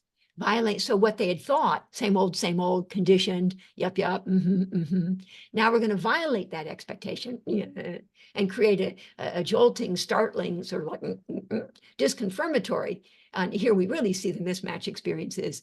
And I'll be talking a little bit later, more specifically about therapeutic memory reconsolidation, which is especially and very obviously relevant for model 5, though it's relevant for all 5 models. And we use quantum disentanglement statements. The second part of which, when the first part, they talk about the old bad, and in a really heartfelt, vulnerable, embodied way, their experience of the horror of what it was, the presence of bad and the absence of good, all those traumatic stressors growing up and what they then had to do in order to survive. But in the second part, that's the old bad, affective, embodied, felt, sense, lived, implicit bodily knowing that. But in the second part, there's 3 parts. Now, this is, remember, envisioning of possibilities beyond. So the second part of the quantum disentanglement statement, the first part is for them to be able to envision the possibility of what they would want, who they would want to be, what they would want to have, to envision what they could be if they could but let themselves envision it, visualize it. The second part is taking ownership of their need, therefore, to change how they position themselves in relation to their lives. They need to change. You know, in the psychodynamic, psychoanalytic work that I did and that I was trained to do at the Boston Psychoanalytic, I would never have suggested to a patient that she needs to think about changing. I mean, I would never. That would be sacrilegious. Like, I mean, you don't suggest that. In model 5, permission is given, in my model 5 anyway, for permission is explicit permission given for us to do what actually many of us probably already do anyway, which is sort of to suggest, well, listen, honey, you know, if you really want to get that weight off, you're going to have to do a little something about it and not just be busy complaining about it. I mean, not that we would say it that way, but in model 5, we are a little more directive, and we do encourage them to envision what they would want, to acknowledge that they will therefore need to reposition themselves and change how they're living and what they're doing. And the third part is thereby committing to acting in alignment with their vision. And when it turns out that that's a little too much for them, that's fine. We go back to models 1, 2, 3, 4. That's fine. And then we slip into model 5 when we think we can, then back to models 1, 2, 3, 4, and so on. Okay, here we go. Okay, these 5 models in my psychodynamic synergy paradigm, classical psychoanalytic, self-psychological, contemporary relational, existential humanistic, and quantum neuroscientific, are designed to serve as a conceptual framework for both teasing out the patient's predominant, underlying, and more enduring psychodynamic traits, and that's the subversive undertow, as either, and these are the 5 N's, neurotic, narcissistic, noxious, non-related, non-actualized. That's the underlying psychodynamic trait. And moment to moment, directing the therapist's immediate focus to the patient's transient and ever-shifting psychodynamic state, the points of emotional urgency, as Robert Mailman, one of my dear supervisors, would talk to me about, the points of emotional urgency that are fraught as either resistant, relentlessly hopeful, reenacting, retreating, or rooted to the spot. In other words, my psychodynamic synergy paradigm, PSP, provides a framework for both the background traits, the 5 N's, and the foreground states, the 5 R's, of psychodynamic treatments. and synergy. I bought that from Shutterstock because it captures in a nutshell what my approach is all about. All right, a brief vignette, okay, called The Sharing of Grief, that highlights the clinical distinction between defensive need on the part of the patient and, in this case, adaptive capacity on the part of the therapist. And so this is, because it focuses in more on between the two of them, this is an example of model 3, projective identification in action. It's a very quiet little something. So model 3, intersubjective perspective approach to of contemporary relational theory doesn't always involve a lot of noise and a lot of huge back and forth fighting. It can sometimes be a much more subtle something that's happening in the in-between, in the space between these two authentic subjects in relationship, intersubjectivity in relationship. This vignette demonstrates subtle corrective challenge, thank goodness, a corrective challenge, which is my whole point here, of the patient's defensive need not to feel, with the therapist's adaptive capacity to feel. That's going to create then this corrective challenge in the relationship, in the context of the relationship, which results in at least a temporary, this alone didn't sort of change the whole patient, but in at least a temporary increase in adaptive capacity on the part of the patient. Model 3, projective identification in action. Here we go. It's very simple. The patient's beloved grandmother has just died. The patient, unable to feel his sadness because it hurts too much, recounts in a monotone. So hurts too much sort of suggests defense, right? Recounts in a monotone the details of his grandmother's death. As the therapist listens, she becomes very sad. As the patient continues, the therapist finds herself uttering, almost inaudibly, an occasional, "Oh no," and "That's awful." As the hour progresses, the patient himself becomes increasingly sad. There you have it. That was a projective identification. The therapist's capacity to feel challenging the patient's need not to. Here we go. In this example, the patient is initially unable to feel the depths of his grief about his grandmother's death. But by reporting the details of her death in the monotonic manner in which he does, that's the exerting of interpersonal pressure that Malin and Grotstein have talked about as being relevant for the, what I call the induction phase of a projective identification. So the reporting of the details of the death in a monotonic manner is the exerting of interpersonal pressure on the therapist to accept something that the patient finds intolerable. In this case, it's not pairs, it's an intolerable state, an intolerable affect or emotion. The patient is, by doing that, the patient is able to get the therapist to feel what he himself cannot and instead must defend against. In essence, the patient exerts interpersonal pressure upon the therapist to take on as the therapist's own what the patient does not yet have the capacity to tolerate. As the therapist sits with the patient and listens to his story, she finds herself becoming very sad, which signals the therapist's quiet acceptance of the patient's disavowed grief. This is the induction phase of the projective identification. We could say of the patient's sadness that it has found its way into the therapist, who, able to tolerate what the patient finds intolerable and needs to defend against and project, takes it on as her own.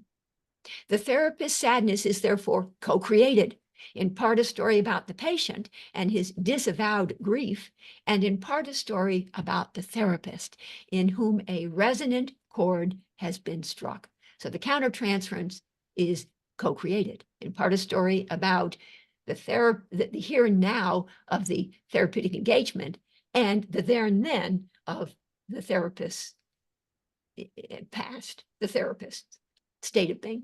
The therapist, with her greater capacity to experience affect without needing to defend against it, is able both to tolerate the sadness that the patient finds intolerable and to process and integrate it, which will usher in the resolution phase, my word, of the projective identification. The therapist feels it, but is not overwhelmed by it.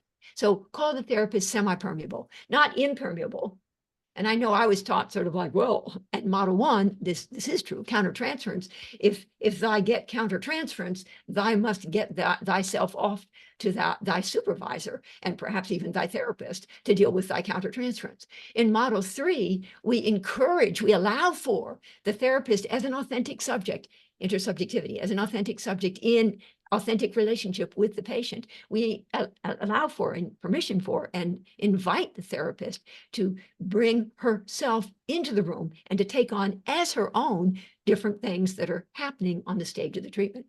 So we don't call her impermeable because then there won't be opportunity to do model 3 work, nor do we call her necessarily totally permeable and she gets totally overwhelmed and it just can't provide any containment or hold herself accountable for her reactivity.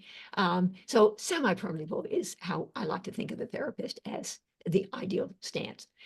It is the therapist's ability to tolerate the intolerable because she's semi-permeable and has taken it in that makes the patient's previously unmanageable feelings more manageable for him. Indeed, the patient's grief becomes less terrifying by virtue of the fact that the therapist has been able to carry that grief on the patient's behalf. A more assimilable version of the patient's sadness is then returned to the patient in the form of the therapist's heartfelt utterances, "Oh no, and that's awful." I make a distinction between authentic engagement, which is a story about model 3, and empathic attunement, which is a story about model 2. I don't call this, I don't. Some people take issue and some people love this distinction. But anyway, I myself don't call this empathic attunement. I call it authentic engagement. She actually, and it was actually me, she actually feels it. She takes it on as her own and feels, "Oh no, and that's awful." She's not just being empathic and taking it on as if it were her own. No, it becomes her own. But then she's able quietly, subtly to process and integrate it and in essence to return a more digested form to the patient in the form of, "Oh no, and that's awful." Now she doesn't go, "Oh no, that's just awful." That would be too permeable. And nor does she say, "Oh, tell me how you feel about it," or "Is there something more that you might be feeling?" That'd be impermeable, but rather semi-permeable, such that the patient finds himself now able to bear the pain of his own grief, now able to carry that pain on his own behalf, now able to tolerate what had once been intolerable for him. So from defensive reaction on his part to more adaptive response, being able to sit with and be present with, by virtue of the therapist's provision of a model 3 corrective relational experience. So these things happen, they're lovely something, a lovely something. These can happen. They're also things that are not so lovely that are negotiated at the intimate edge in model 3. All right, so let's see, my eyes on the time. So I think then I'm going to say this real quick and then we're going to take a 15-minute break. How about that? So, and so quick that I might not even say it. I'm not even going to say it. I like this one. We don't get wounded alone and we don't heal alone. Carl Jung. Yeah, and so we are going to start. Why don't we? Okay, but what I would like to do now, and I see all of you good people, does anybody, we are going to take a 15-minute break, but does anybody have a pressing question in the moment about what I've presented? And if so, just raise your hand and we will unmute you and then you can ask me. And you might not, you may be still digesting and processing this. No hands. And in the chat, let me see. I'm going to read this because Ed wrote this. Oh, thank you, Ed. As a regular participant in the spot supervision, let me say it has been remarkably insightful with many applications for the clients I have presented twice and from those presented by colleagues. It is a great event every week with Martha's input and the great work of those who present. Highest recommendation. Oh, my God. Thank you so much, Ed. I appreciate that. Oh, and there was a message for me to please unmute myself. Oh, you can't hear anything. Oh dear, yeah. Sorry about that.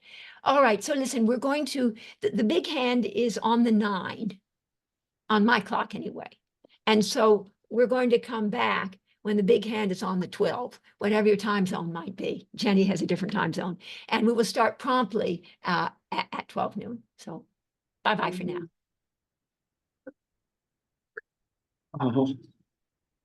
So we can we'll just leave it here, Mhm. yes. And, okay, Just leave. that's cool. Yeah.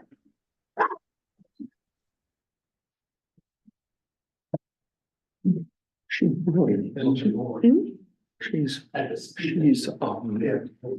one Martha. of the most integrated psychologists and psychiatrists Yeah. out there. And she's really popular and on the teaching circuit. Just to let you know, Martha Stark, she's Yes, integrating an enormous amount of information. If you didn't know this already, from a psychological point of view. Okay, yeah. It's interesting, but I don't know much about the topics. Yeah, it's gotta be overwhelming, I think, to you. I mean, it's almost overwhelming to me. And I've been a psychologist for 45 years. Multiple layers. She goes so fast and she's integrating so much material. But I just look at it, it's brilliant stuff. And she's a big name. Mhm. And we're sort of finishing our season on a high note. That's, Mhm. that was the plan. Mhm. So if you consider all the things that she was saying. thank you for doing all these little tasks. No, I- She was. I think I saw 35. Is that a number? You know, oh, no, this one. That's a strategy for what they're saying. I got it. It's too, rainy. It's too severe for me. And we've also got we've got 5 in the room. Mhm. I didn't get them rid of it, so. Everyone's got those. um, A woman and a pink. Okay, thank you. I'll be back in a few minutes.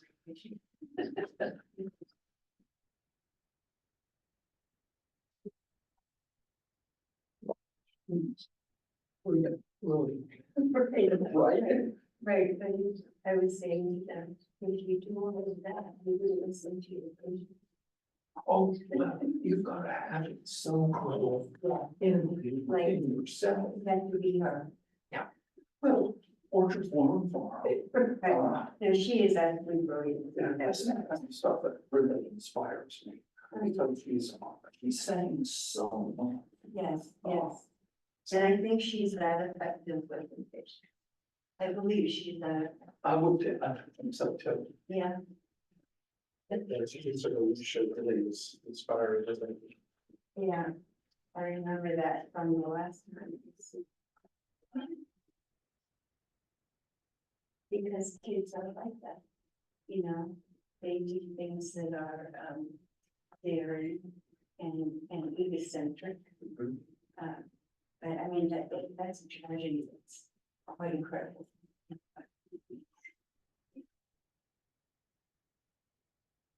You know.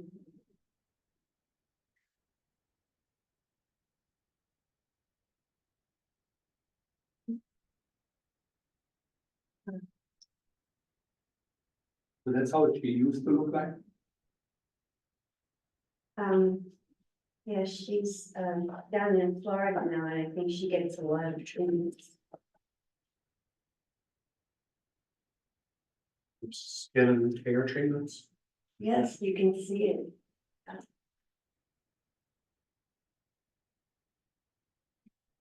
You know, she sent me, and when she sent all her material, she said she's recently retired from Harvard. After 45 years, you know, so this morning she emails me, I was almost out the door. She emails me and she says, I don't want you to say I am retired.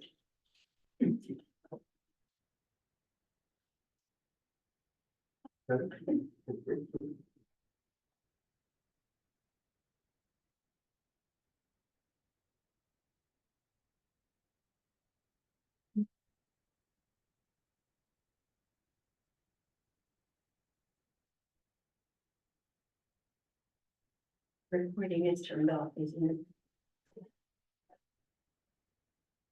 Sure, we'll mute it, but. Yeah. Whatever. Oh, yeah.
All right. Thank you so much.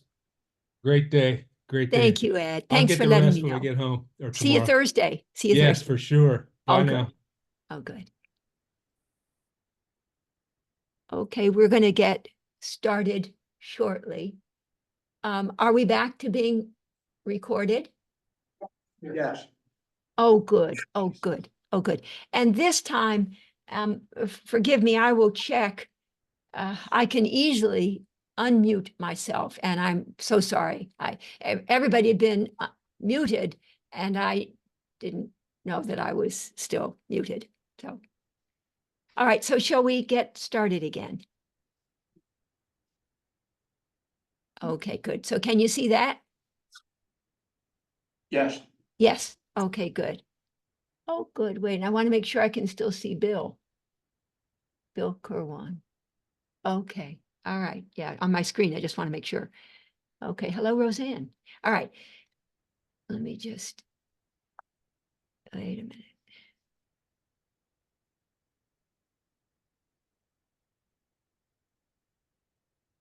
Wait, I'm sorry, I'm just doing a little something here.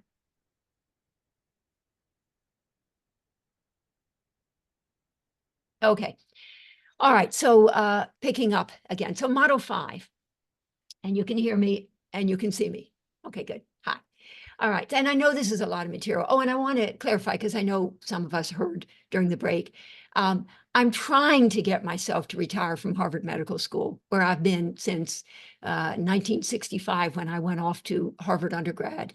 And so that I can pursue some of my other psychoanalytic passions, including my psychodynamic synergy paradigm, and starting up again my own CME CE continuing education program for mental health professionals. But I haven't quite been able to get myself to extricate myself from Harvard. So for now, I guess I'm still there. So, all right, along with other things. Okay, so Model 5, a quantum neuroscientific approach to healing. A quantum neuroscientific approach to healing, one that relies upon the brain-based strategy of therapeutic memory reconsolidation to rewire structurally the brain and reprogram functionally the mind. So, in the words of Søren Kierkegaard, life can only be understood backwards, but it must be lived forwards. So, the psychoanalytically informed models 1 to 4, I would like to suggest, are about understanding life backwards. In other words, analyzing to understand. The brain-based Model 5 is about living life forwards, envisioning possibilities to incentivize action. And the name of my most recent book was indeed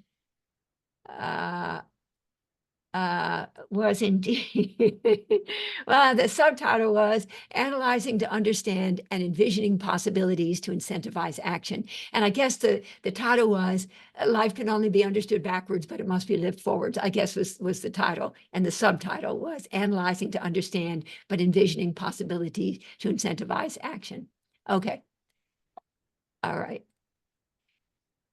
Models 1 to 4, long-term, broad-based approaches that are psychoanalytically informed, directly or indirectly, but psychoanalytically informed. Model 5, short-term, intensive approach, informed by ACT, ISTDP, AEDP, IFS, EMDR, psychomotor psychotherapy, Alpesos, somatic experiencing, Peter Levine's, sensory motor psychotherapy, Pat Ogden, emotional freedom techniques, Sue Johnson, emotion-focused therapy, Sue Johnson, emotional freedom techniques, I don't know, a lot of people. Core process psychotherapy, a lot of people in the UK do that, to name a few. The recent edition of Model 5, which is a targeted, unlike Models 1 to 4, Model 5, which is a targeted, problem-oriented, solution-focused, goal-directed, future-oriented, and action-based approach. So different from Models 1, 2, 3, 4. The recent addition of Model 5 to my psychodynamic synergy paradigm, almost 30 years after the first models were conceived, is in the tradition of Freud's eventual and humble acknowledgement that, in order to broaden its effectiveness and its range of applicability, the pure gold of analysis might well need to be alloyed with the copper of direct suggestion and hypnotic influence. Freud said that. When you're always looking back, you can't see what's coming. 2020 Kia SUV, an ad on TV that I kept seeing. Whereas the psychoanalytically informed models 1 to 4 focus on the relationship between past and present, the more goal-directed Model 5 focuses on the relationship between present and future. Whereas models 1 to 4 require of the patient that she take ownership of her past, Model 5 requires of the patient that she take ownership of her future. Whereas models 1 to 4 are about looking back and remembering, so that old bad will not be recreated in the present. Model 5 is about looking ahead and envisioning so that new good can be created for the future. Paraphrasing only slightly the words of the psychologist and coach Carol Kaufman. As a psychodynamic therapist, I follow the trail of tears to healing. As a coach, I follow the trail of dreams to actualization. Similarly, models 1 to 4 strive to facilitate, often by way of grieving, the in-depth healing of relational scars and emotional injuries deriving from the past. Whereas Model 5 aims to facilitate focused action specifically designed to actualize potential and realize dreams. Or as Carol Kaufman says, as a coach, I follow the trail of dreams to actualization. But I believe that Model 5, in as much as it's included in my psychodynamic synergy paradigm, that I mean, I don't know what coach means, but I want it also to be speaking to deep, embodied psychodynamic change, Model 5, as with models 1, 2, 3, 4. Whereas models 1 to 4 are in the tradition of understanding our history as our destiny, which we are condemned to repeat unless we can remember it and work it through. Model 5 focuses on our destiny as our choice, which is ours to create if we can but take embodied ownership of our need to change, can release ourselves from the old, outdated, disempowering, distorted, maladaptive narratives that have energetically or quantumly entangled us with our past, and can commit to constructing for ourselves, I do hereby commit to constructing for ourselves new, updated, more empowering, more reality-based, more adaptive narratives going forward. So many of our patients, will find themselves reluctant to think about, to envision possibilities for the future, and will find themselves wanting to sort of talk about, and this is fine, but if it's all they do, then potentially we're just reinforcing old bad. But they find themselves wanting to talk about all of what they've been through, which is fine. But again, ultimately, we need to be introducing as a corrective new information, experience, relationship, beginning, and possibilities if we're to bring about deep second order change. Models 1 to 4, our history is our destiny, kind of deterministic. Model 5, our destiny is our choice. If you do not change direction, you may end up where you are heading. Lao Tzu. A slight paraphrase of Eleanor Roosevelt. The future belongs to those who believe in the beauty of their dreams and have the courage to pursue them. I've come to feel that something that doesn't get emphasized as much as I wish it would is on the therapist part, for us to have kindness. We talk about compassion and empathy, but what about kindness? Kindness and generosity. That's never talked about. I do. And want to suggest that, and encourage us to think about that. And this other thing that's not talked about so much with respect to patients is that they be able to have courage. Okay, upliftingly, Model 5 conceives of the narratives that the patient had constructed as a young child in a desperate attempt to make sense of her world, to make meaning of it, both the deprivation and neglect, what I call absence of good, and the trauma and abuse, what I call presence of bad, to which she was being continuously exposed. It conceives of the narratives as able to be updated and rendered more reality-based. These narratives, which underlie the patient's psychic inertia and thwarted potential, and I do think of them as the subversive undertow, are thought not to seal her fate. We're talking more specifically Model 5 here, but if rewritten and rescripted, to hold the potential for reconfiguring her future and for advancing her from analysis paralysis to actualization of her dreams. All right, consider the case of a patient who resists venturing into new social situations for fear of being shamed.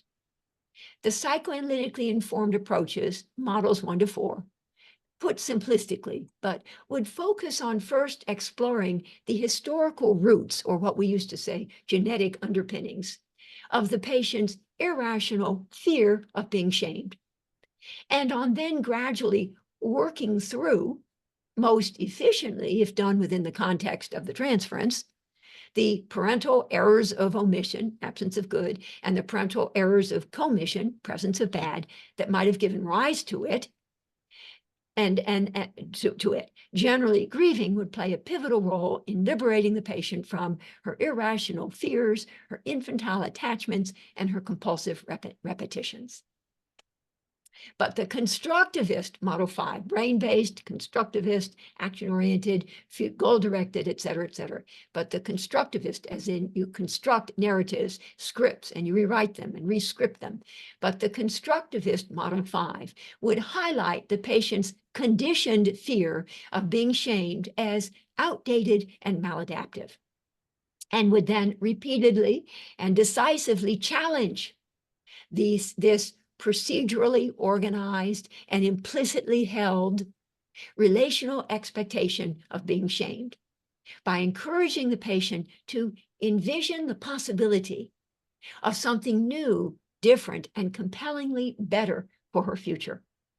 The jolting violations of expectation resulting from this repeated, startling, and decisive juxtaposition of conditioned old bad with envisioned new good would ultimately generate enough cognitive, experiential, somatic dissonance that a new, more reality-based narrative, masterminded by the wisdom of the body and its intrinsic need to maintain, or if lost, to restore homeostatic balance, could then be locked in or reconsolidated in the place of the old, now disconfirmed narrative, such that going forward, the expectation would be not of being shamed, but of being accepted.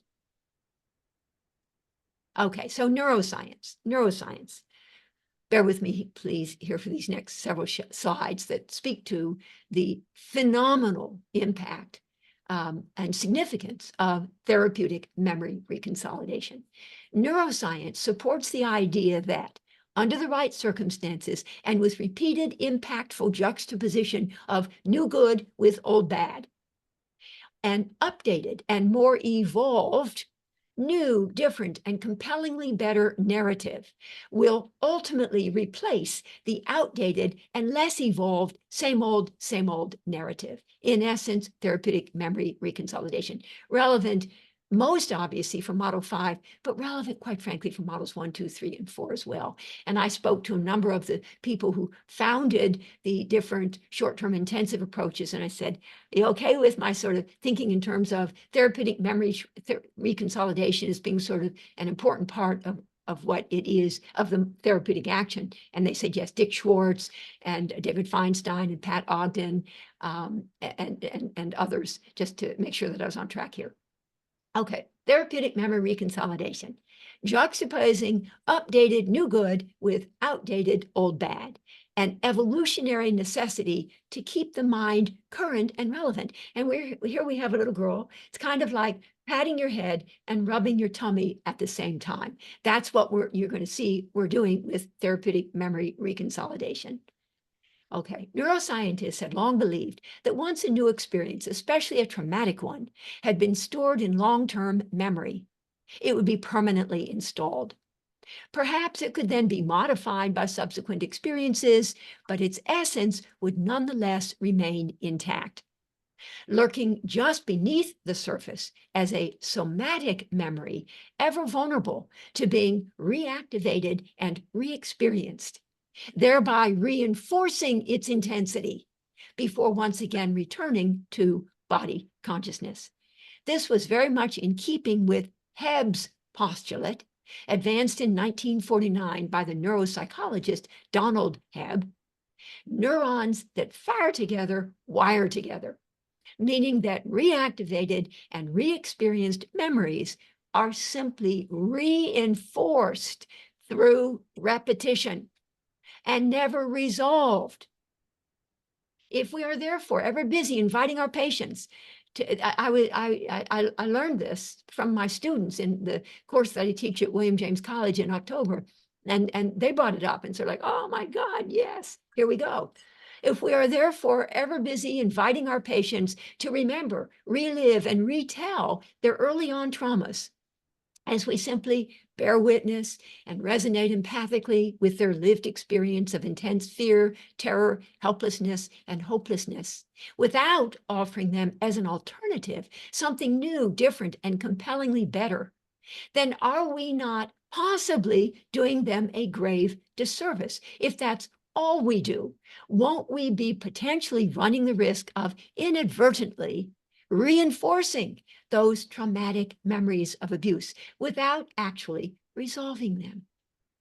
In other words, if all we do is to support the patient as she remembers, relives, and gives voice to her lived experience, without at the same time challenging the old bad narratives by encouraging her to envision new good antidotes as possible alternatives, old bad narratives that she had constructed in a desperate attempt to make meaning of the deprivation and neglect, absence of good. I know I'm repeating myself, but it's that important. And the trauma and abuse, presence of bad, to which she was being subjected in her family of origin, and that have now become the subversive filters through which she experiences self, others, and the world around her. If all we do is to support without at the same time challenging, then are we not potentially creating an untenable situation over the long haul of analysis paralysis and neural entrenchment through our unintended reinforcement of old bad? Admittedly, the patient might well feel wonderfully validated, but won't she thereby have become potentially ever more entrenched in those developmental relational traumas and the maladaptive, disempowering narratives to which those traumas had given rise? Another impetus for my sort of getting at the importance of Model 5, of having a Model 5, a more short-term intensive approach, is that at a conference, one of the conferences that I was discussing a psychoanalytic case that had been 32 years. And the patient, the therapist was pleased that the therapist now had all sorts of insight and awareness. And she was very proud of that. But meanwhile, the patient, who had been a practicing MD doctor 32 years later, was disabled and disabled. And yet she had whatever.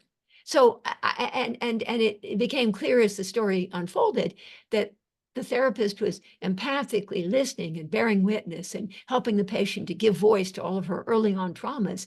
And the patient was getting worse and worse and worse. Now, that doesn't always happen, but that was something, that case that I was discussing on a panel is part of what, what motivated me here. Fortunately, over the course of the past several decades, a dedicated group of trailblazing cognitive neuroscientists, dissatisfied with the deterministic idea that memories, like diamonds, are forever, have been using advanced neuroimaging techniques, including functional MRIs, scanning microscopy, and optogenetics, to map out what happens in the brain when a thought is being thought, a feeling felt, and a memory remembered in an embodied, lived fashion.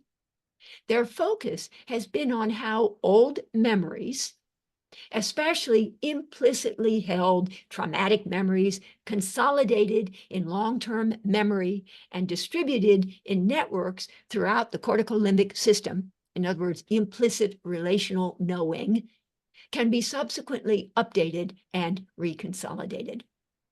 The cortical limbic system, real quick, like some of you won't care about this at all, others of you will, is responsible for integrating emotion with cognition and producing appropriate behavioral output. Real quick, the dorsolateral prefrontal cortex that everybody's talking about these days: executive function, working memory, cognitive flexibility, motivation, planning, abstract reasoning. The anterior cingulate cortex mediates tension between the emotional limbic system and the cognitive prefrontal cortex. As such, it plays a central role in processing emotional experiences at the conscious level and promoting goal-directed, sustained attention. And then, of course, our friend, the amygdala, controls autonomic responses associated with fear, anxiety, and emotional stimulation, and initiates the fight or flight response to stress. The amygdala, as we know, can hijack or shut down the prefrontal cortex when stressed. And the hippocampus, responsible for learning and for the processing and storage of short-term memory. And there's a pretty picture. Traumatic memories are stored long-term in distributed brain networks throughout the cortical limbic system. Indeed, cognitive researchers are discovering that the brain, in response to ongoing new experience and information, corrective experience information, is continuously adapting by modifying itself at the level of the neural synapse in order to stay current and relevant. This learning process, which involves both unlearning old bad and learning new good, both the destruction of old neural networks and the construction of new ones, speaks to the adaptive capacity of the brain and the dynamic nature of memory. In essence, the brain's remarkable, yes, neuroplasticity. And Norman Dodge talks about the brain that changes itself, indeed. That was back in 2007. More specifically, neuroscientists have recently made the groundbreaking discovery that when implicitly held memories are reactivated and re-experienced in an embodied, lived fashion, the network of synapses encoding those memories will become unlocked for a time-limited period. This unlocking, or deconsolidation as it's called, signals the opening up of a reconsolidation window, a brief window of opportunity when memories become transiently fragile and sensitive to modification by environmental input. This is so exciting. Both this dedicated group of cognitive neuroscientists who study memory reconsolidation in their laboratories and the similarly impassioned group spearheaded by Bruce Ecker and David Feinstein of neuroscientifically inclined clinicians who study it in their offices agree that 4 to 6 hours is the critical time frame for the destabilized synapses encoding the traumatic memories to remain malleable and therefore vulnerable to updating by new experience and information. 4 to 6 hours. Why aren't our sessions 4 to 6 hours? Well, retreats often do provide 4 to 6 hours. Most of us, our sessions are either 45 minutes, 50 minutes, 60 minutes, 75 minutes, or 90.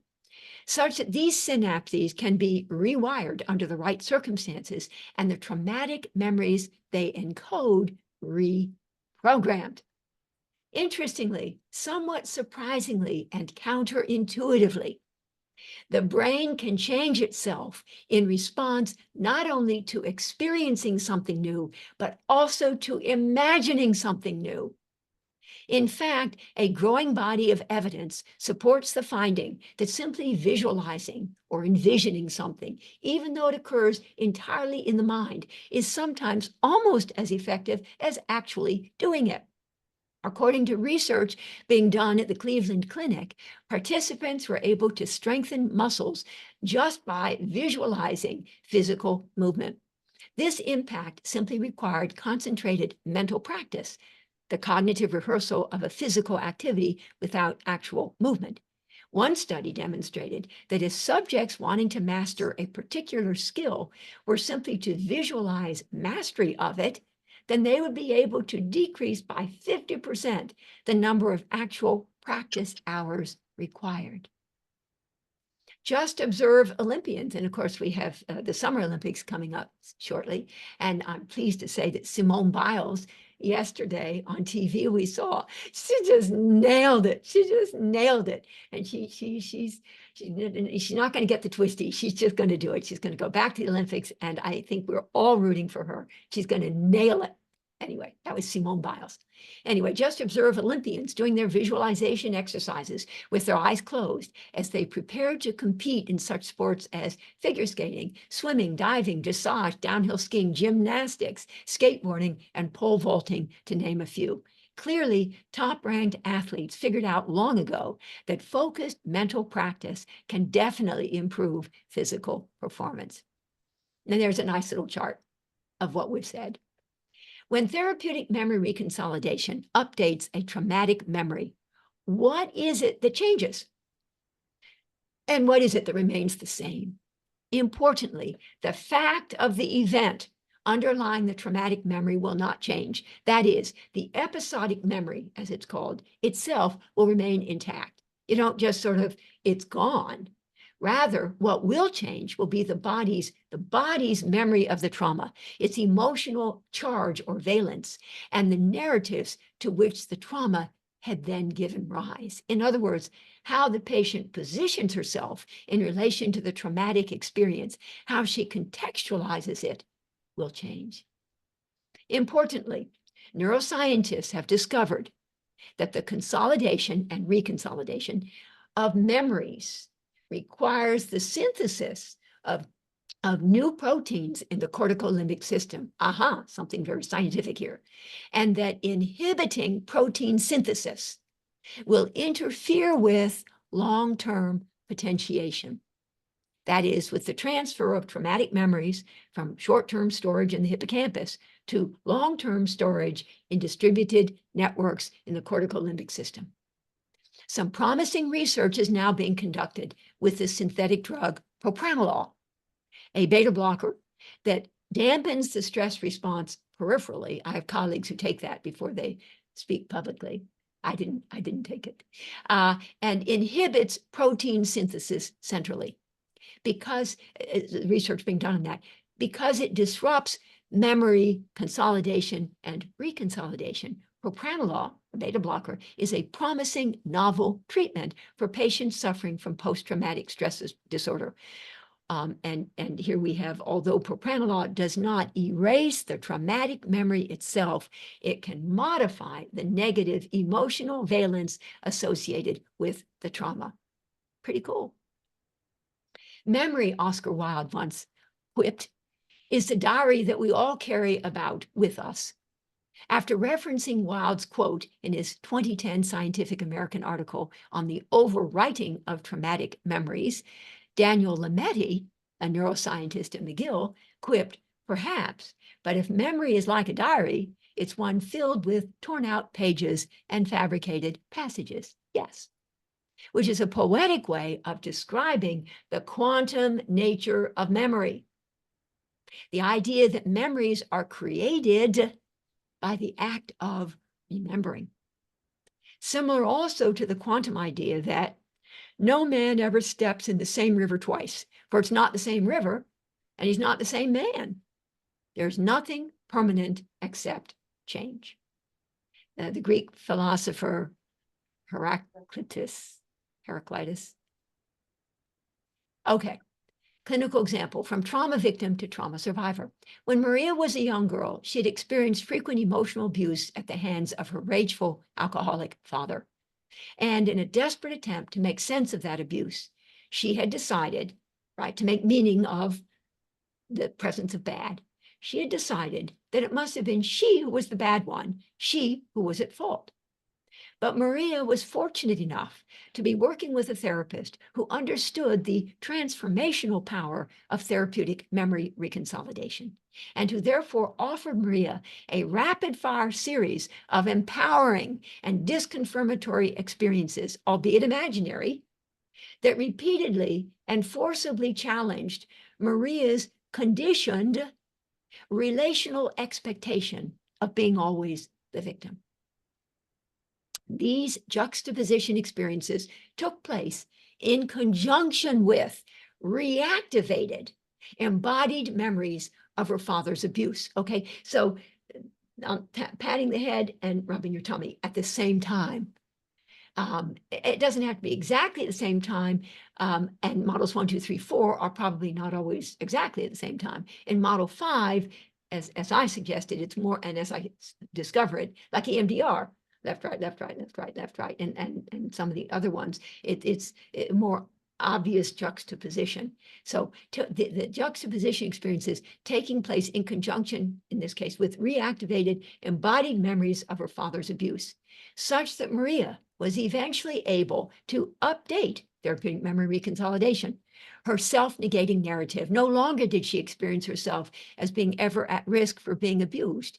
Instead, Maria came to realize that it was her alcoholic father who had been the victimizer, and she who was innocent. Importantly, despite now having an updated narrative that offered a fresh, more reality-based perspective, Maria still remembered the fact, the episodic memory, of her father's abusive rages, but she was no longer convinced that she had deserved the abuse and that the world was a dangerous, unsafe place. In essence, she was able to reinterpret the entire scenario as a story not about herself as ever vulnerable to being abused by outside malevolent forces, but about her father as an often out-of-control alcoholic who would periodically fly into irrational and unjustified rages. Healing does not mean the damage never existed. It means the damage no longer controls our lives. So in the tradition, just finishing up with Model 5, of other problem-solving, solution-focused, goal-directed, action-based, future-oriented models, Model 5 focuses on, in a way that Models 1 to 4 don't. Although when you do go to that, then you're talking Model 5.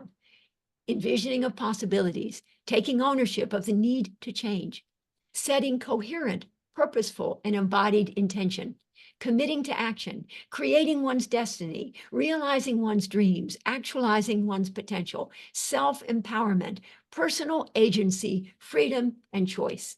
Model 5 is not deterministic. It is a constructivist model, empowering and inspiring of hope.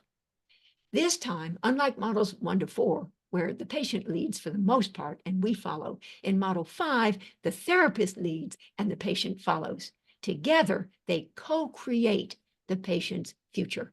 It takes commitment, hard work, and courage on the part of both. And I should add the word generosity, shouldn't I? Generosity as well. Abraham Lincoln, the best way to predict your future is to create it. C.S. Lewis, you can't go back and change the beginning, but you can start where you are and change the ending. You can't see this too well, but this is an Ann Landers quote. Nobody gets to live life backward. Look ahead. That is where the future lies. Simple but profound. Okay. Over the course of each session, how do we best position ourselves in relation, my eyes on the time, in relation to the patient in order to be optimally effective? I will be suggesting ongoing use of empathic interventions as sort of the backdrop, designed to tease out the patient's old bad, procedurally organized, implicitly held, conditioned, firmly entrenched, whatever, maladaptive defenses, and disempowering narratives.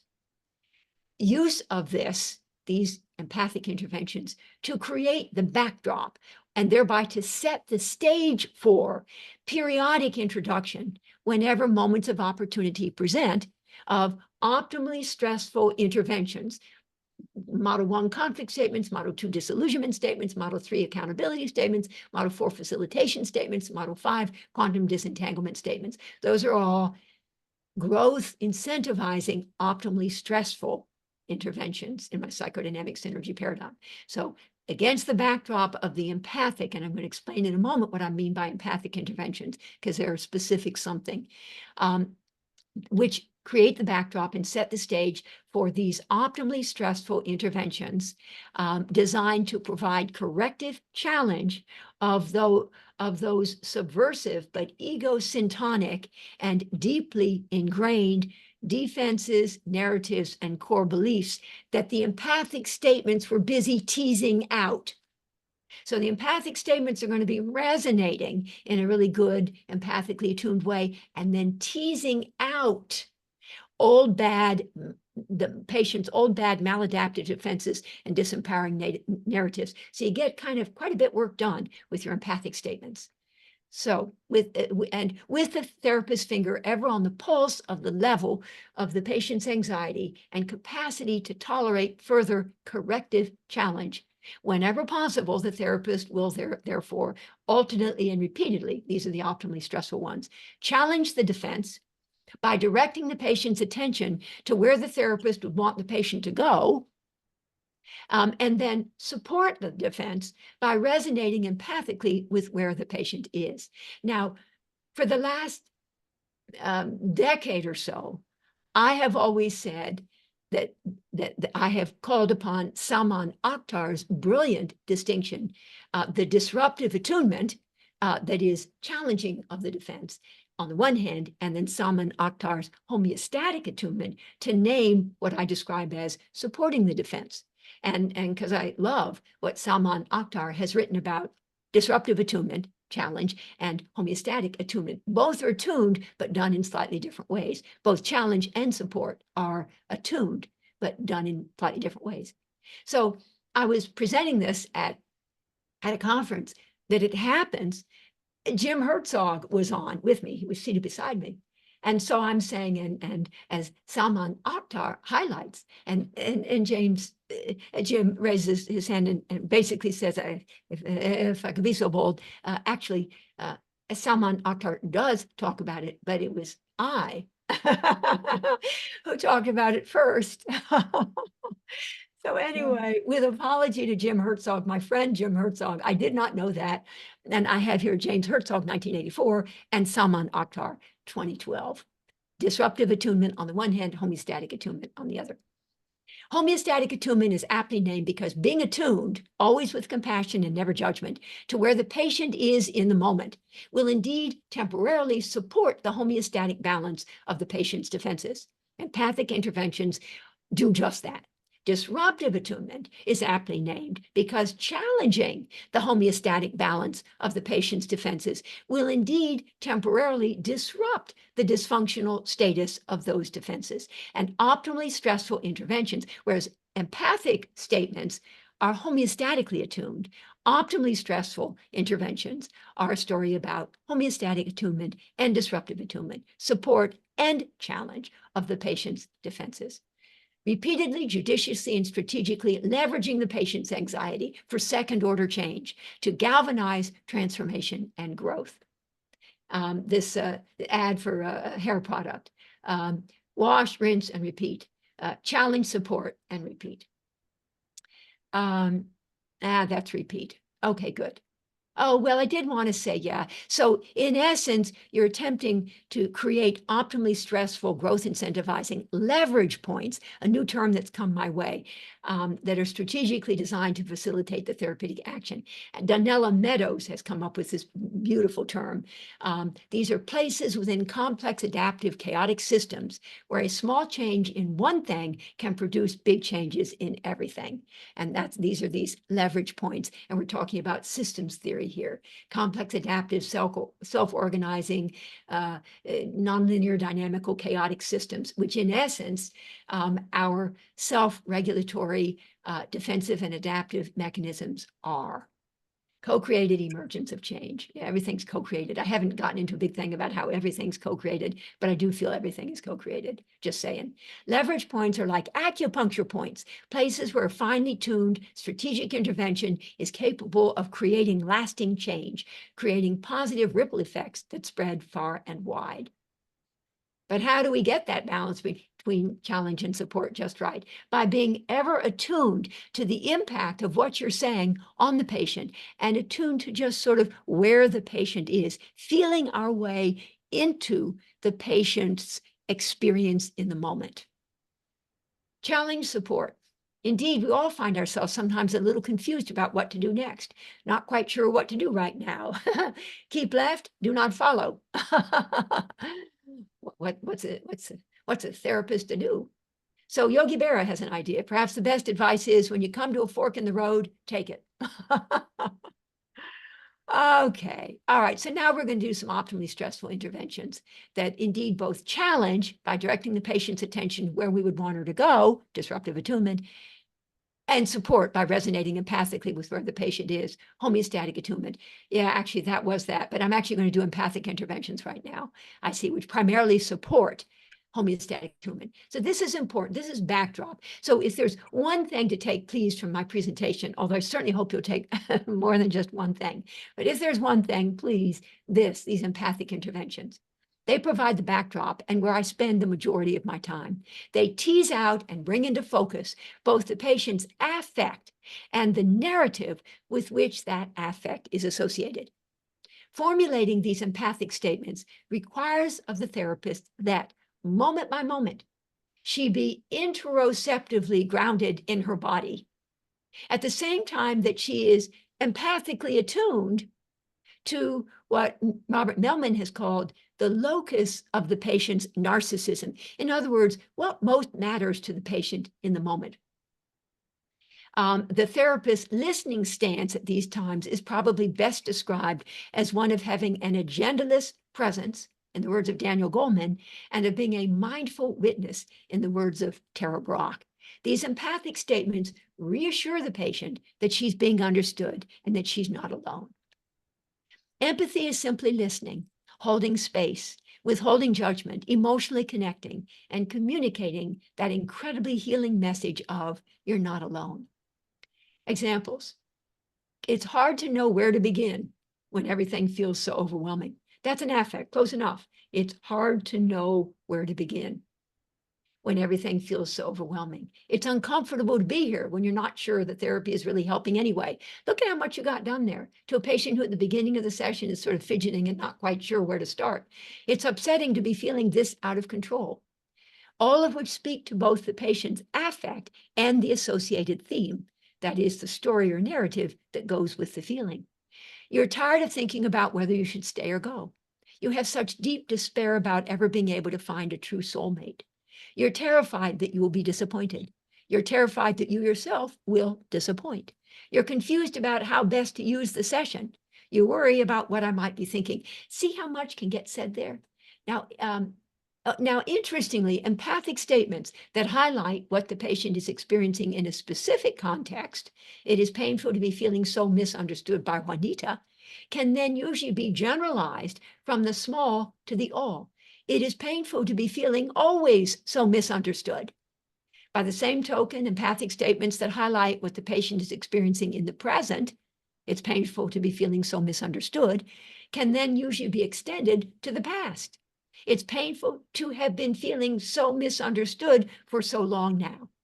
And that's how we ease the patient into remembering and revisiting the early on unmastered traumatic relational failures that had given rise to the rigid defenses and the old bad narratives in the first place. Now, this is sort of my favorite slide. With respect to the framing of an empathic statement, please note that instead of, this is just my recommendation, but instead of, I wonder if it's painful to be feeling so misunderstood, or it sounds as if it's painful to be feeling so misunderstood, or it seems as if it's painful, or it must be painful. You could simply say, it is painful to be feeling so misunderstood. It is astounding how many people feel that they have to say, well, as they stroke their beard, oops. Sorry.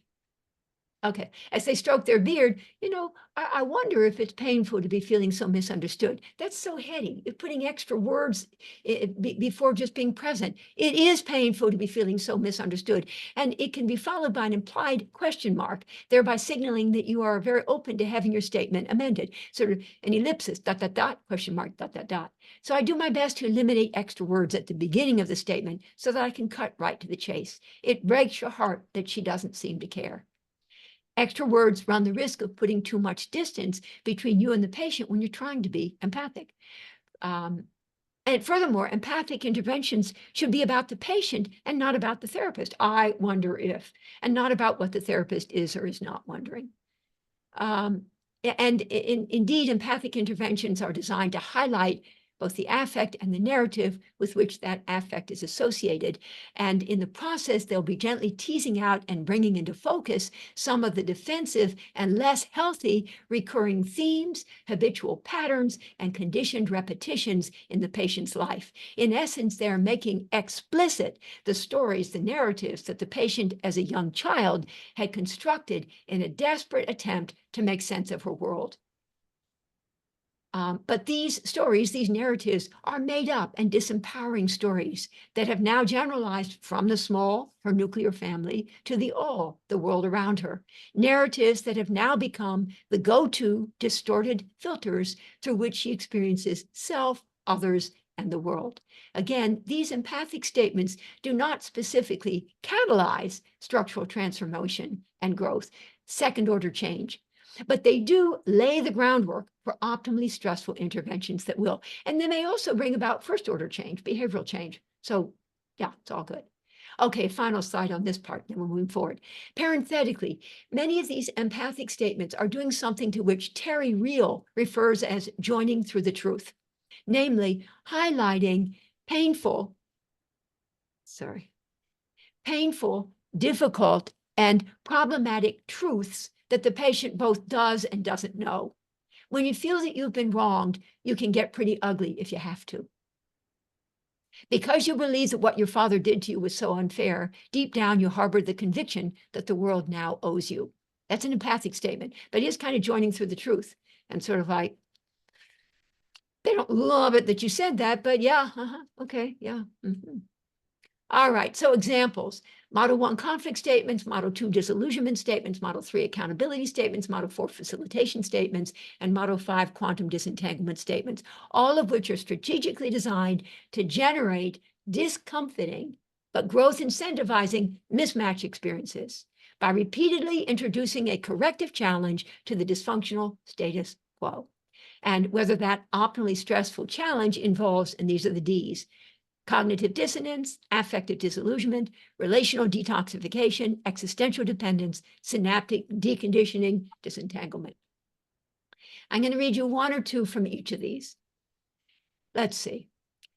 Model 1 conflict statement. You know that if you're ever to get on with your life, you'll have to let go of your conviction that your childhood scarred you forever. Do they know that? Yeah. They do know that. It makes them anxious. You can make them anxious. It's okay. And again, some of my supervisees and my students will say, oh, but that will make them anxious. They're like, yeah, it will.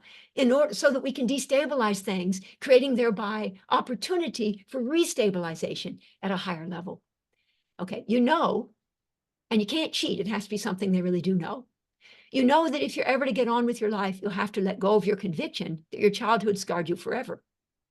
But it's hard, now you resonate empathically, homeostatic attunement, not to feel like damaged goods when you grew up in a horribly abusive household with a mean and nasty mother who kept telling you that you were a loser. I mean, you're kind of putting some interesting stuff together here. I mean, these are their words. When you grew up in a horribly abusive household, you and they have agreed, horribly abusive, mean and nasty mother kept telling them that they were a loser. You're putting it together here. But that as long as they hold on to this conviction that that scarred them for life, then indeed, that they won't be able to get on with their life. You've said a lot. Okay, well, here's one. You're coming, okay. All right, you're coming to understand that your anger can put people off. They know that, they've said that. But you tell yourself that you have a right to be as angry as you want because of how much you've had to suffer over the course of the years. See, so you're packing a little bit of punch here. Optimally stressful, growth incentivizing. Model 2, you had so hoped that I would tell you what to do, but you're beginning to realize that I don't simply give you the answers and it infuriates you. You would so, third one, you would so have wished that I could know what you were thinking without your having to say it. But you're coming to see that it doesn't always work that way and it breaks your heart. You had so hoped that we could have a personal relationship, but you're coming to realize, albeit reluctantly, that a therapy relationship is not really about friendship per se, and that enrages and devastates you. Okay, model 3. Okay. I wonder if this feeling I have in relation to you, now we're focusing in on the here and now engagement. I wonder if this feeling I have in relation to you that no matter what I say, it won't be good enough, is like the feeling you have spoken of having had in relation to your father, for whom nothing was ever good enough. And I got to do this Christopher Bolus one. It's so beautiful. Model 3. You tell me something about yourself. I'm just because you're focusing in on the here and now engagement. You tell me something about yourself. I'm just in the process of digesting it and storing it for further understanding of you. And then along you come, wham, and tell me that what I've digested and stored inside me did not come from you at all. The problem I find is how to live with the despair I feel occasioned by your disappearances. Okay, well, we're gonna move beyond this. The way you can start some Model 3 accountability statements. It occurs to me that by way of your behavior in here with me, you're helping me to understand something that I'd never before entirely understood.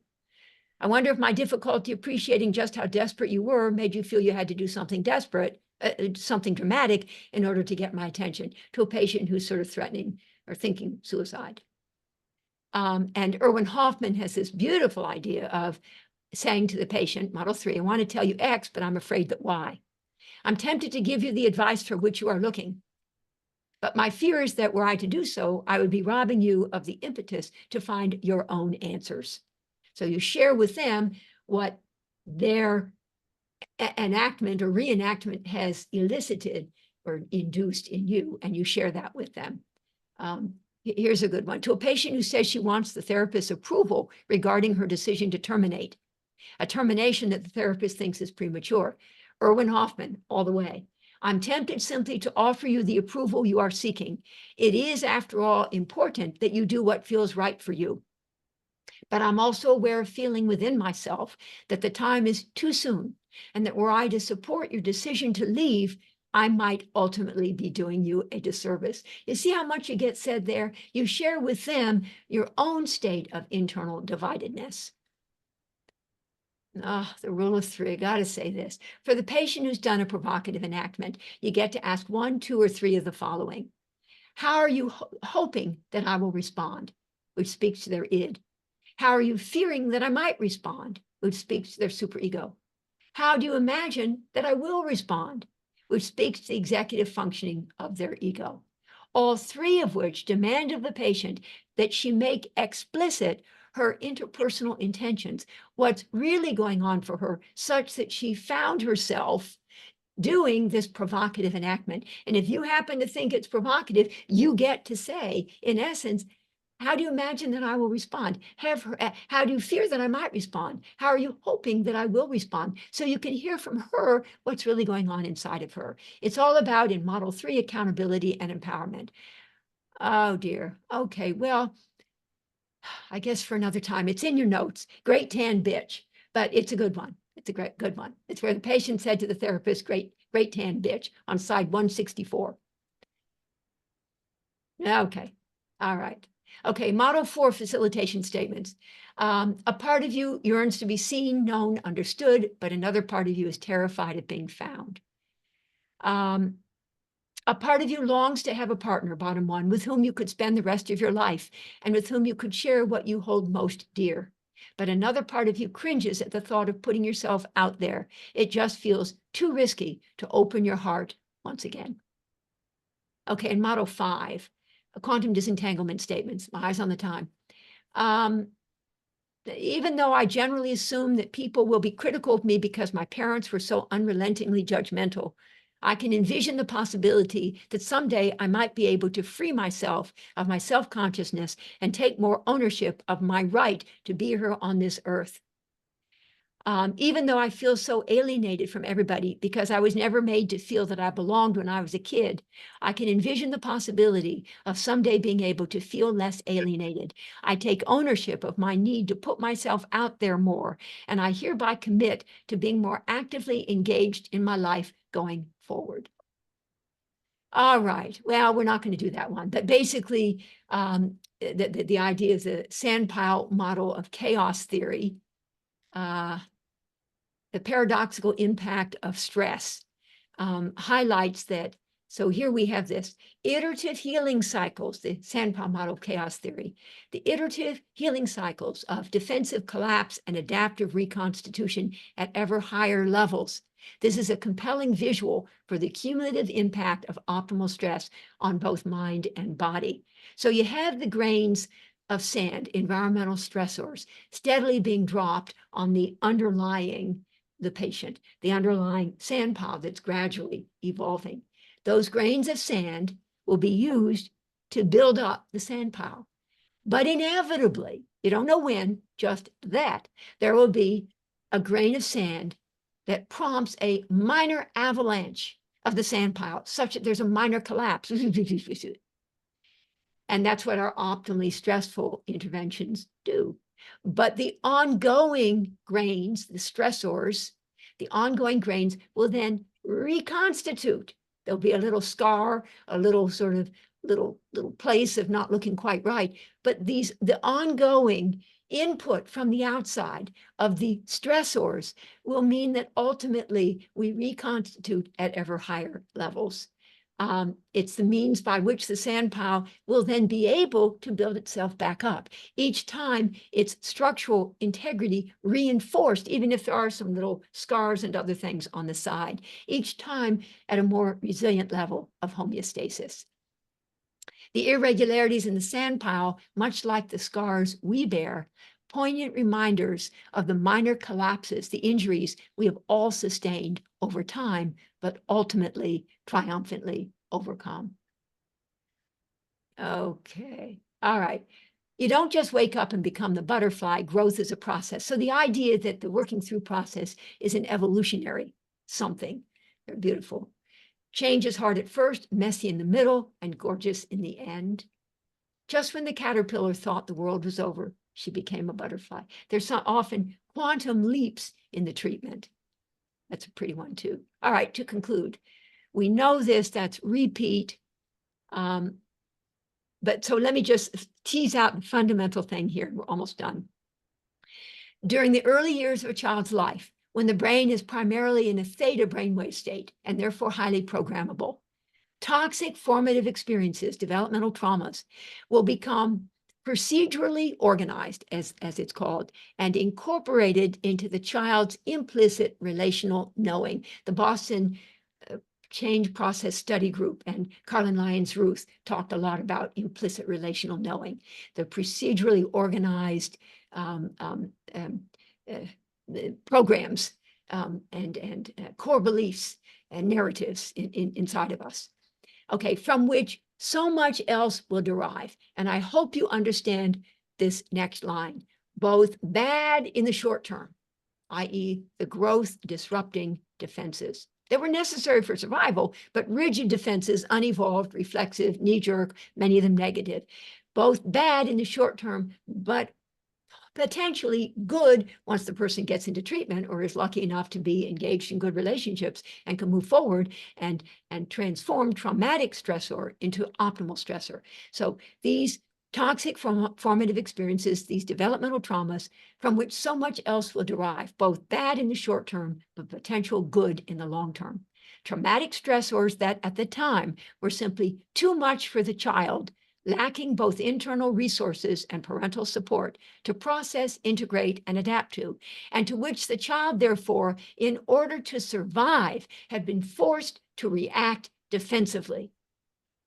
But as an adult in psychodynamic treatment, with now the benefit of not only more internal resources, but also the compassionate support of a good therapist who is courageous and wise enough and generous enough to provide optimal growth incentivizing challenge, those early on traumatically stressful growth impeding experiences can be evoked and then worked through, reprocessed. In other words, revisited, re-experienced, reenacted in an embodied, implicit bodily knowing fashion, grieved and recontextualized, reframed, such that those early on unmastered relational experiences, once traumatically stressful and growth impeding, and something to which the patient as a child had had no choice but to react defensively and reflexively, the subversive subconscious, all those old bad maladaptive, disempowering narratives,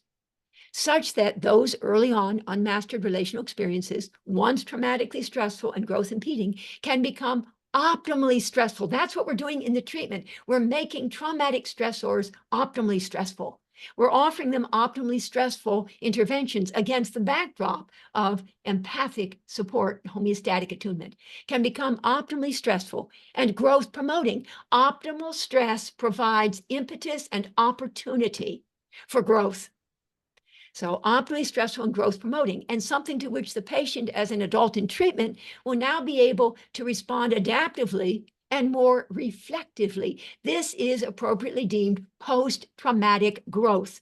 That's what psychodynamic psychotherapy, second order change, does, post-traumatic growth.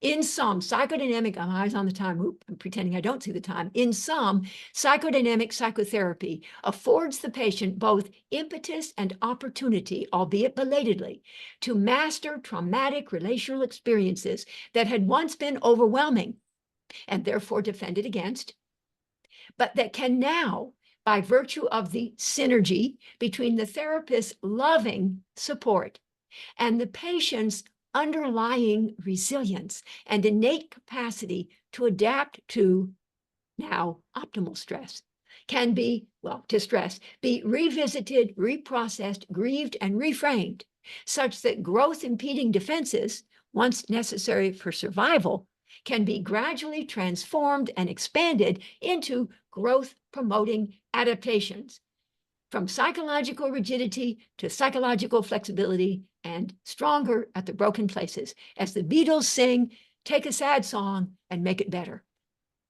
Both simple and profound is this compelling idea that psychodynamic psychotherapy has the power to reconfigure the past and thereby to transform the future as rigid defense evolves into more resilient adaptation.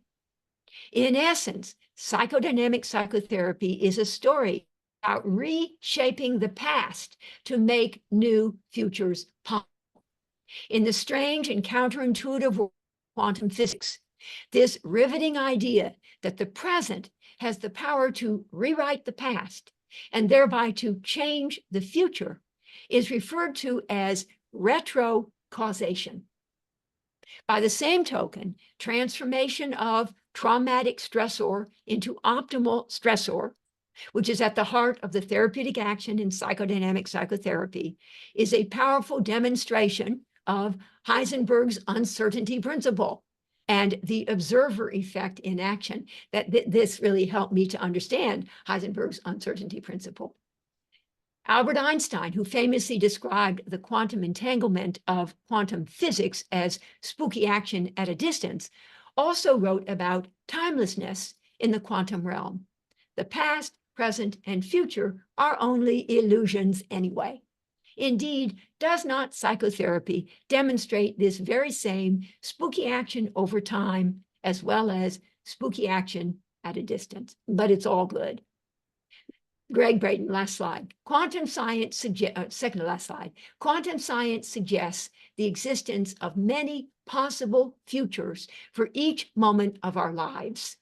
Each future lies in a state of rest until it is awakened. I wonder if one of the defenses could be rest, R-E-S-T. Let me work on that. Each future lies in a state of rest until it is awakened, from rest to awakened. From defense to adaptation, sort of more spiritual thing. That'll have to be my 7th model. Thank you for that laugh. My God, from rest to awakened. All righty. All right, thank you. Oh my God. Oh my God. See, things are co-created. I so adore Cami and so many of you who are here that it fostered in me a little creativity there. And I thank you for that. All right, from rest until is awakened. Each future lies in a state of rest until is awakened by choices made in the present. Greg Braden. All right. Ask yourself what is really important and then have the wisdom and courage to build your life around your answer.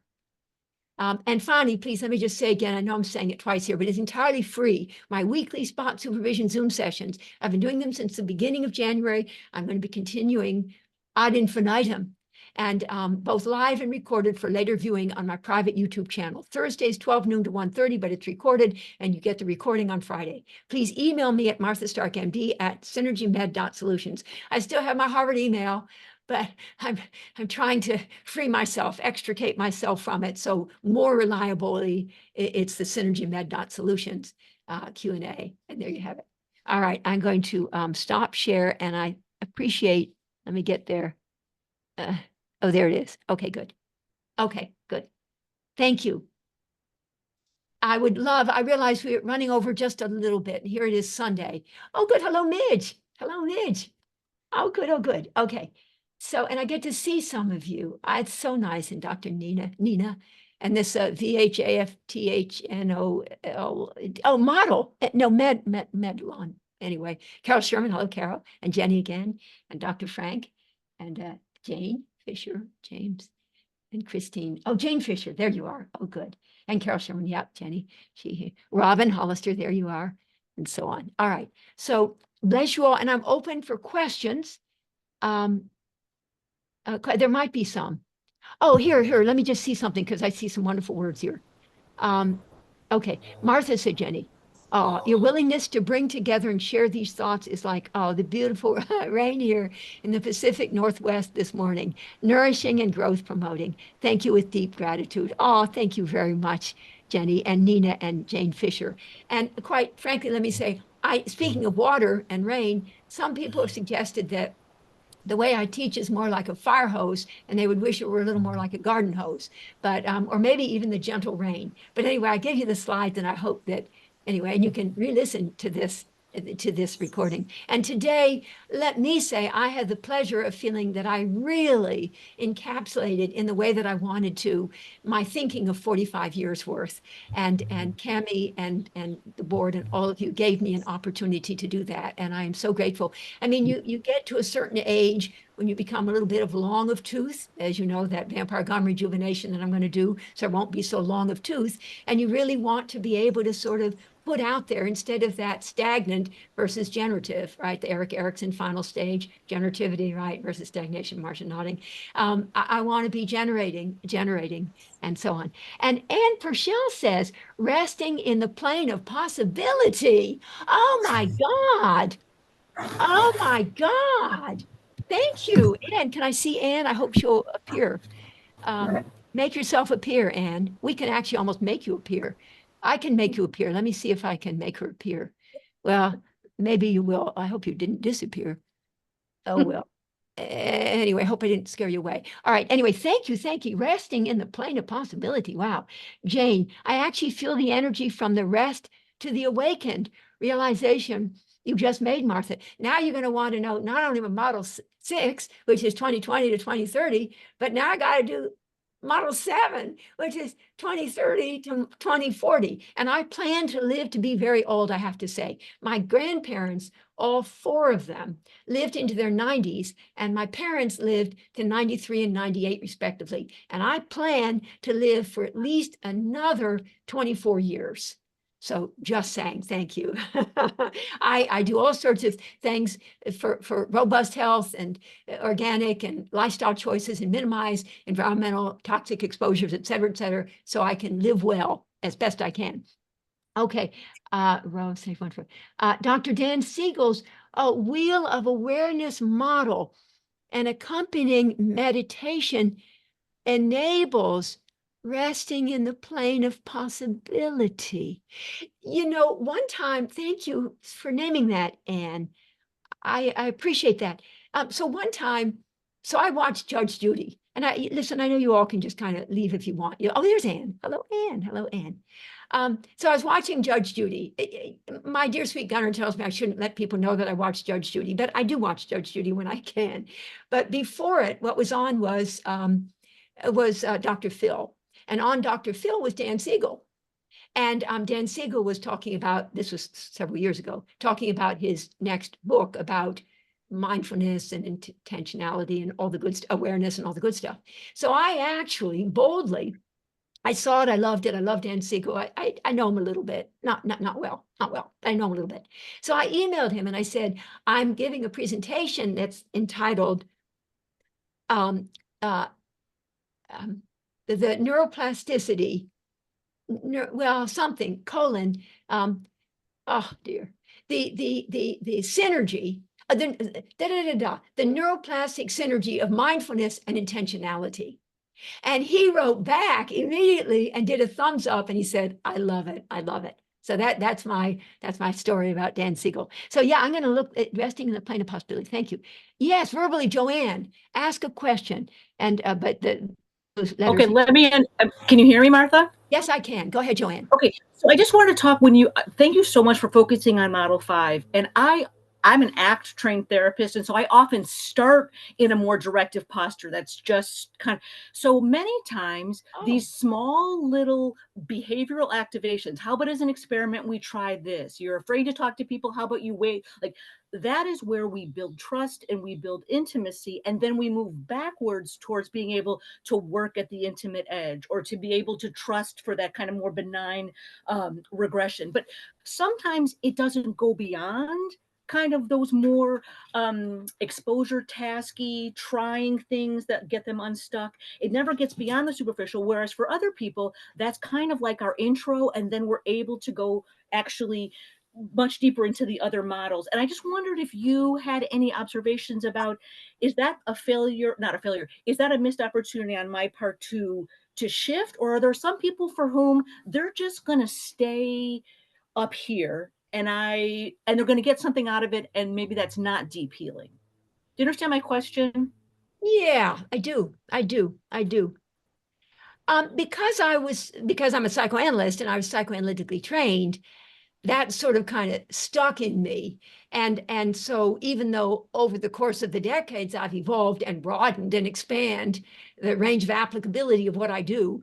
And, I do all sorts of things with my patients, including once telling a patient to shut up, and I pounded my fist on my chair and then I hurt my fist and I went, oh my God. And she laughed. She said, that serves me right. But anyway, I think you can start anywhere. I mean, I believe that second order work, where there's a will, there's a way. And if we have the intention, I believe that, we may need to be doing a lot of homeostatic attunement and a lot of empathic resonating with and being with the patient where they are. But I personally am rather ambitious as a clinician. And not that all of my patients have left all cured, but all of them have, well, not all of them have left, quite frankly, fortunately, but all of them have advanced from the more rigid to the more resilient. So it's not really, for me, it's about and by way of these iterative healing cycles, from less rigid, from rigid to less rigid, more flexible, more resilient. And so is it a shortcoming if the person leaves before they've done what you personally would have thought and would have hoped they could do? Not necessarily, but it might be a missed opportunity. And I personally will do whatever I can, whatever I can to sort of encourage them to stay, some of which is done by way of, when we're working on more acute stuff, which we might be doing, I will be teasing out and kind of naming some of the underlying issues just to kind of get them said. I'll say, so on the one hand, we do know now that you're feeling much better able to deal with when your husband says those kinds of things to you. Although against the backdrop of this sort of deep sadness you have had for all these years of being in a marriage where you feel so disappointed and continuously heartbroken. But at least now you're feeling you have a better way of handling when he's done yet another barb. So I kind of just put it out there, the observations and the that kind of in a conflict statement kind of way. And then they can either choose to move forward or say, gosh, thank you. I'm so much better now able to go to my children's school and talk to the teachers. Thank you so much. And then interestingly, they may well come back to it at a later point. The case was presented to me just earlier this week, 3 days ago. The patient had been gone and then came back. to Yeah, do more thank work, you. people work. I don't want to keep people, but thank you. No, but that's good. helpful. And thank you for saying the name and getting it, that you can use a conflict statement to just kind of get a little bit of psycho education in there. You do know that until you Mhm. ultimately release yourself from Harvard, anyway, until you ultimately release yourself from this toxic relationship with your husband, that will probably get in the way of your finding your own voice, comma. But the thought is that's work for another time. It feels a little too overwhelming in the moment to sort of begin to think about dealing with that right now. So And I Dr. guess that would apply to me, even though, Martha, you do know that ultimately you really need to just sort of let go of the umbilical cord, the Harvard thing, and just go out and be freed up to do what you really want to be doing at this stage in your life, comma. Nonetheless, Kemi, yes. So Dr. Stark, it's 1:15, and I was wondering in the light of the recording that we're doing, and the people watching, that we might wrap up. Oh, okay. Okay. Can I finish the second part of my conflict statement? Okay. Okay, good. So even though you know that at some point it'll be important for you to release yourself from the entanglement with Harvard, nonetheless, you find yourself feeling a little bit scared and frightened about actually going out and being totally on your own and letting go of that Martha Stark MD at hms.harvard.edu email. And but Model 5, envision the possibility of someday of doing it sooner rather than later. Take ownership of the fact that you need to change then how you position yourself, and commit to acting thereby. So perhaps the next time you see me, who knows, maybe I will have extricated myself. Well, anyway, I wanted to definitely tell people you watched Judge Judy. Oh, that's sweet. Thank you, Anne. Let me just do one thing here, please. You know, you can get the chat. Wait a minute. Meeting. Oh, I can't save the chat. Oh, well, I would have wanted to. Anyway, thank you all for being here. I know I've run you over. It's a Sunday. I see a lovely smile from you people. And I see, and if I can't hear you, then you can always go like this, you know, right. And that means, yeah. And that means, there you go. Thank you, Christian. Thank you all, Robin, all of you. And Anne, thank you so much. Thank you, Cami and George and Bill. And thank you, and Marcia, Roseanne. So I much. think we had, and all. Bye-bye. Have a great day. Bye-bye. Yeah.